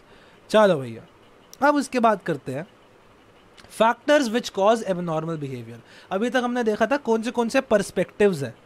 भैया क्या क्या पर्सपेक्टिव है, थोड़ा सा बोरिंग पार्ट होते हैं शुरू में, अब खत्म हो जाएंगे बस ये। क्या क्या पर्सपेक्टिव्स है साइकोलॉजिकल डिसऑर्डर्स को देखने के। अब हम बात कर रहे हैं क्या क्या चीज़ें होती हैं, क्या क्या कारण होते हैं किसी मनुष्य को साइकोलॉजिकल डिसऑर्डर हो जाने के। ठीक है जी, सर ये वीडियो बाद में देख पाएंगे जी, अवश्य देख पाओगे। ये वीडियो बाद में हमारे चैनल पे अवेलेबल हो जाएगी, DVR एनेबल है, यानी ये आपको ख़त्म होने के बाद आ जाएगी वीडियो। ठीक है, तो आप अच्छे से देख सकते हो, कोई दिक्कत नहीं है। ठीक है, चलो आगे बढ़ते हैं। सबसे पहले बायोलॉजिकल फैक्टर्स जल्दी जल्दी पढ़ेंगे। अरे बायोलॉजिकल फैक्टर्स में क्या क्या आ जाता है? सबसे पहले जेनेटिक्स, जीन्स आ जाते हैं आपके माता पिता को कोई डिसऑर्डर है तो आपको, फॉर एग्जांपल अगर एक फीमेल है, फीमेल का सिंबल कैसा होता था, ऐसा होता था आई गेस, और एक मेल है, उल्टा ही बना रहा हूँ मेरे को याद नहीं, अगर फीमेल को भी स्किज़ोफ्रेनिया है, मेल को भी, इन दोनों का बच्चा होता है, कैन यू इमेजिन उस बच्चे को 49% से ज़्यादा चांसेस होते हैं कि उसको स्किज़ोफ्रेनिया हो जाएगा। ट्विंस के अंदर तो डबल हो जाते हैं चांसेस कि एटलीस्ट एक ट्विन को तो स्किज़ोफ्रेनिया निकलेगा। तो जीन्स मैटर अ लॉट। जैसे कई लोग होते हैं जिनके जेनेटिक्स के अंदर ही लो IQ चल रही होती है। इंजरी, आपने एक बंदे का नाम सुना होगा, फिनियस गेज ही था ना, ये देखते हैं कौन था फिनियस गेज। ये देखिए कौन था भैया फिनियस गेज, बड़ा इंटरेस्टिंग इंसान था। इस बंदे ने रेवोल्यूशन ला दिया था साइकोलॉजी के अंदर। ये देखिए, ये बंदा रेलवे ट्रैक पे काम कर रहा था, सडनली एक ऐसे सरिया आया आसमान से उड़ते हुए या नीचे से आया, भाई साहब इसके सर में घुस गया, लिटरली इसके सर के आर पार हो गया। एक इंसान के लिए जीवित बचना इम्पॉसिबल होता है ऐसे में, लेकिन फिनियस गेज जिंदा बच गया, बताओ। और जब ये जिंदा बच गया ना, पूरा देखो सरिया आर पार हो चुका है, एंड दिस इज द मोटा सरिया which went through his head. ये उसके बाद फोटो खिंचवा रहा है, इवन तो इसका एक आंख वगैरह थोड़ी बहुत, इसकी आंख पैरालाइज हो गई and all, but Phineas Gage जिंदा बच गया। लेकिन एक दिक्कत आ गई। क्या दिक्कत आ गई फिनियस गेज के अंदर? कि भैया फिनियस गेज का बिहेवियर बदल गया। पहले बड़ा सोशल बंदा था, हाय क्या हाल चाल है सब, आप ठीक हो, मैं भी अच्छा हूँ। अब ये गुस्से वाला हो गया, अब इसका टेम्पर बदल गया। भाई जब ये चीज़ दुनिया ने देखी, ओ तेरी, इंजरी होने के बाद बंदे का बिहेवियर बदल गया। यानी ब्रेन का कुछ तो रिलेशन इंसान के बिहेवियर के साथ है। वो दिन था जिस दिन साइकोलॉजिस्ट को समझ आया कि brain has a big relation with our behaviour. और ये चीज़ धीरे धीरे बढ़ते गई। फिर हमें समझ आया कि हमारा इमोशन एरिया जो होता है वो भी ब्रेन के अंदर होता है ना। ये सब चीज़ें हमें पता चली। तो फिनियस गेज के accident became a big thing for the whole world, especially the psychological world. तो फिनियस गेज के जैसे हमें इंजरीज के बारे में चला, कई लोग होते हैं इंजरीज की वजह से उनकी साइकोलॉजिकल दिक्कत आ जाती है, he was one of them. Then we have malnutrition. अरे मैल न्यूट्रिशन क्या होता है भैया? कई लोगों को कमी हो जाती है कुछ न्यूट्रिशन की। फॉर एग्जाम्पल कोई बंदा है जो अल्कोहल पिए जा रहा है, आपको पता है अल्कोहल पीने से मैल न्यूट्रिशन हो जाता है। क्यों भाई? दारूबाज लोग हैं, कुछ भी खा पी लेते हैं, और खाते पीते तो कम है, दारू ज़्यादा पीते हैं, तो इनको मैल न्यूट्रिशन हो जाता है। मैल न्यूट्रिशन की वजह से कई बार मेंटल डिसेबिलिटी हो जाती है। फॉर एग्जांपल कई लोगों की IQ लो हो जाती है। फॉर एग्जांपल कई लोगों के अंदर मूड डिसऑर्डर्स डेवलप हो जाते हैं। बहुत सी चीज़ें होती है अगर आप ढंग से खाना नहीं खा रहे हो, सही न्यूट्रिशन नहीं ले रहे हो। Overnutrition is also malnutrition, undernutrition is also malnutrition, keep that in mind. ठीक है भैया, ज़्यादा खाना भी गलत है, कम खाना भी गलत है। चलो भाई, उसके बाद ये बताते हैं कुछ हमारे न्यूरोट्रांसमीटर्स जिनका रिलेशन बताया गया with all the different psychological disorders. What are neurotransmitters? जी ये होते हैं न्यूरोट्रांसमीटर, हमने बना रखा है। What are neurotransmitters? ये जो दो नर्व सेल हैं एक दूसरे, आपको पता है नर्व के अंदर इलेक्ट्रिक इंपल्स आता है, वो इलेक्ट्रिक इंपल्स जैसे ट्रैवल कर करके जाता है। लेकिन ये जो दो नर्व्स होते हैं ना, जैसे हमारी तार है, मेरी एक तार ये है, मेरी एक तार ये है, जुड़ी हुई नहीं है। अगर ये नहीं जुड़ी हुई तो क्या करंट पास होगा? जी करंट पास नहीं होगा। लेकिन इनमें होता है। इनमें कैसे पास हो जाता है? जैसे आप इस दो नंगी तारों को, सिंपल सी बात है, क्या करो, एक पानी की बोतल के अंदर रख दो और दोनों की पानी की बोतल के अंदर नमक भी डाल दो। अब आपको पता है कि बीच में कंडक्टिंग आयंस हो चुके हैं, आपने बचपन में एक्सपेरिमेंट किया होगा, और ये जो आपका लाइट बल्ब है, ये लाइट बल्ब जलना लग जाता है। अगर नहीं किया तो आज जरूर कर लेना, है ना, ये जलना लग जाता है। बस सिमिलर चीज़ हमारी बॉडी के अंदर भी होती है। क्या भैया, ये जो दो नर्व सेल हैं वो एक दूसरे जुड़े नहीं होते, इनके बीच में खाली खाई होती है।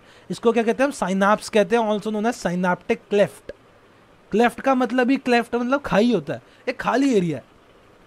अरे भैया, तो हमारे बेचारा जो इलेक्ट्रॉन्स है वो ट्रैवल कैसे करेंगे? वो ट्रैवल करते हैं with the help of these neurotransmitters. Neurotransmitters की ना बॉल्स बनी होती है, गुब्बारे बने, जैसे आप होली पे गुब्बारे मारते हो ना पानी के, बस वैसे ही। जैसे इलेक्ट्रिक इम्पल्स आती है, न्यूरोट्रांसमीटर का गुब्बारा नीचे जाता है, फट जाता है, और यहाँ पे सारे में न्यूरोट्रांसमीटर फैला देता है। ये देखो जी, ये सारा न्यूरोट्रांसमीटर फैल गया। अगले वाले के हेड के ऊपर रिसेप्टर्स होते हैं, ये देखो, ये रे रिसेप्टर्स, ये रे। इन रिसेप्टर्स को चलता है, ओहो हो न्यूरोट्रांसमीटर आ गया जी, चलो भाई आगे इम्पल्स फैलाते हैं, चलो भाई आगे इम्पल्स फैलाते हैं, और ये इस तरीके से आपकी आगे इलेक्ट्रिक इम्पल्स चलाई जाती है, बॉडी आगे भेज देती है इंफॉर्मेशन। ऐसे हमारी बॉडी में इंटरनेट कनेक्शन होते हैं भैया, समझे? अब एक इम्पॉर्टेंट चीज़ पे आते हैं, अलग अलग न्यूरोट्रांसमीटर्स होते हैं। फॉर एग्जाम्पल कुछ के नाम बता देता हूँ जो आपको आगे पढ़ने ही है बहुत ज़्यादा। जब हम पढ़ते हैं ना एबनॉर्मल साइकोलॉजी, तो हम पढ़ते हैं कौन से न्यूरोट्रांसमीटर का इसका साथ इफेक्ट है। Dopamine, serotonin, epinephrine, norepinephrine.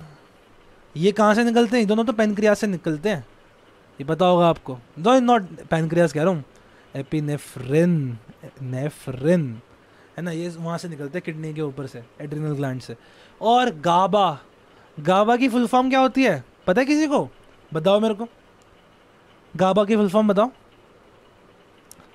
Gamma amino butyric acid.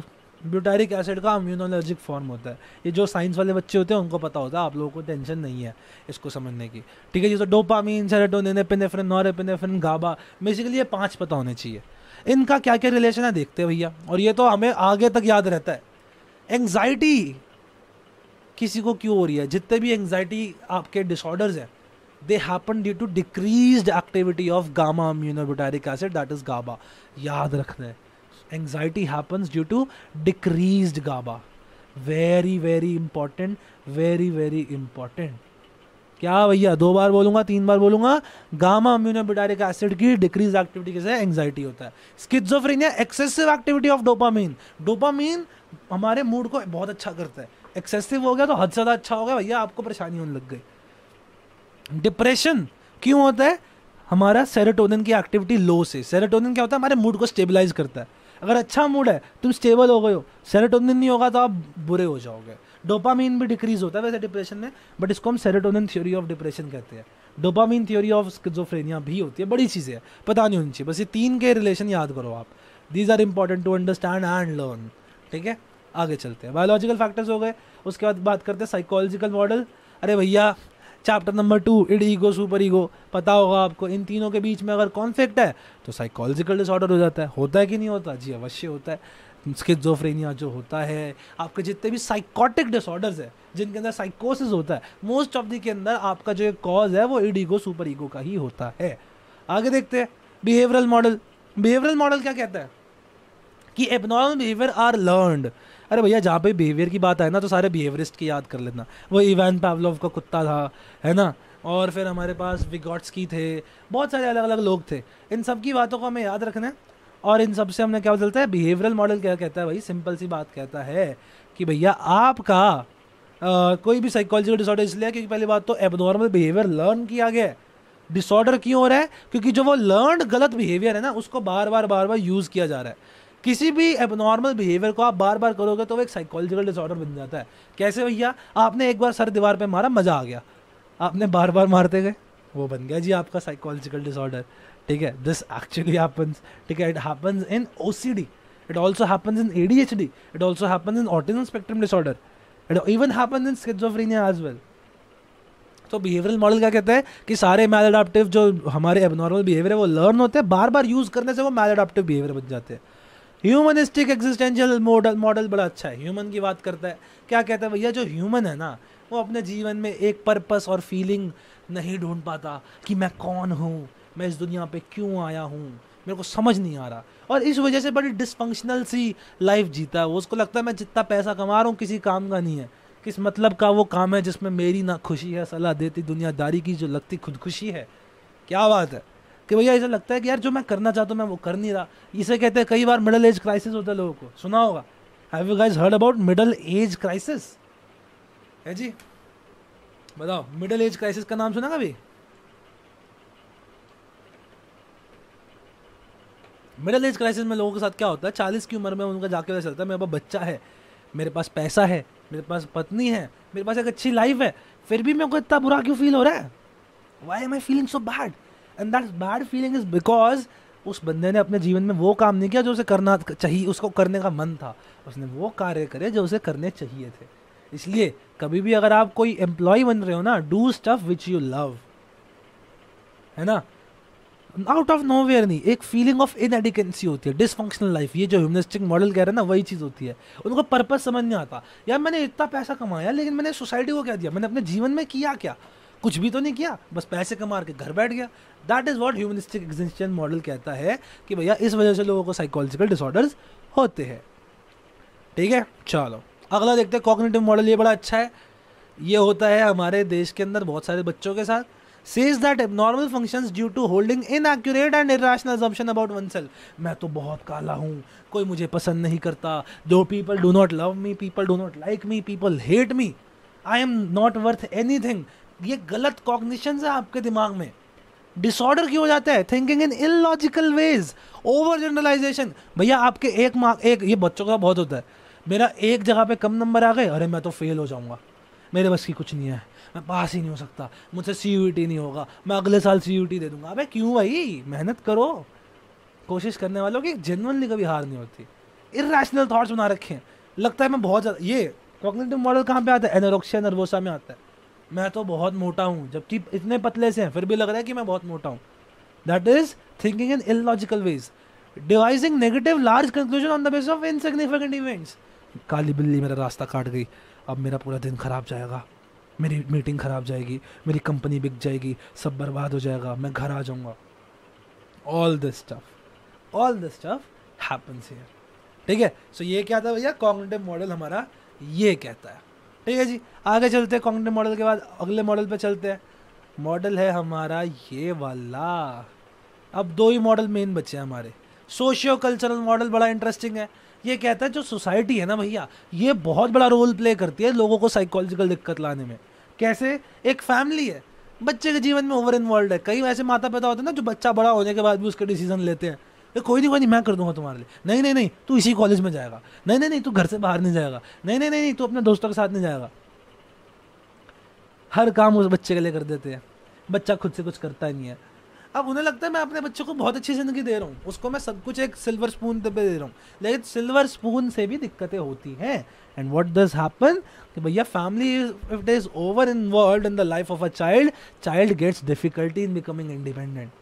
बच्चे को इंडिपेंडेंट बनने में बहुत ज़्यादा दिक्कत हो जाती है, बच्चा परेशान हो जाता है ना।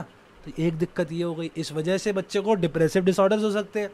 दूसरी बात, ऐसा बंदा जो अकेला है, लोगों ने उसे आइसोलेट कर रखा है सोसाइटी ने, किसके बहुत कम दोस्त हैं, आइसोलेटेड है, कोई सोशल सपोर्ट नहीं है, कोई इसको प्यार करने वाला नहीं है, ऐसे लोगों की भी डिप्रेस्ड फीलिंग बढ़ जाती है। अच्छा, अगली बात, सपोज कोई बंदा है जो गे है या लेस्बियन है, कोई ऐसा सा एग्जाम्पल मान लेते हैं सपोज हम, है ना। ऐसे लोगों के साथ क्या होता है कि भैया ये सोसाइटल लॉज को ब्रेक कर देता है। सोसाइटी कहती है हमारी कि आपको तो ऐसा कुछ करना नहीं है जीवन में, लेकिन उन्हें स्टिल वो सोसाइटल लॉज तो ब्रेक कर दिया। जब उन्होंने ब्रेक कर दिया तो उन्हें डिवाइडेंट कह दिया कि ये तो हमारे से अलग है, ये तो अजीब है, और उसको अलग अलग पागल वाले टर्म्स दे दिए, टैग दे दिया, पागल, नशेड़ी, अजीब। अब क्या होता है, this actually happens a lot. These tags encourage a people to act crazy। उन्हें लगता है जब मैं ऐसा हुई नहीं है, मेरे को तब भी ऐसा बुला रहे हैं, तो चलो मैं ऐसा हो जाता हूँ। क्यों मैं ऐसा हूँ, इनकी बात, अगर मैं ऐसा हुई नहीं तो मेरे को मानते क्यों है, मैं ऐसा ही बन जाता हूँ। ये कैसा किसके साथ हुआ था? ईशान के साथ हुआ था कि क्यों कहूँ कि मेरे को पढ़ा नहीं जाता, नहीं पढ़ूंगा, ये बोल देता हूँ। समझ रहे हो?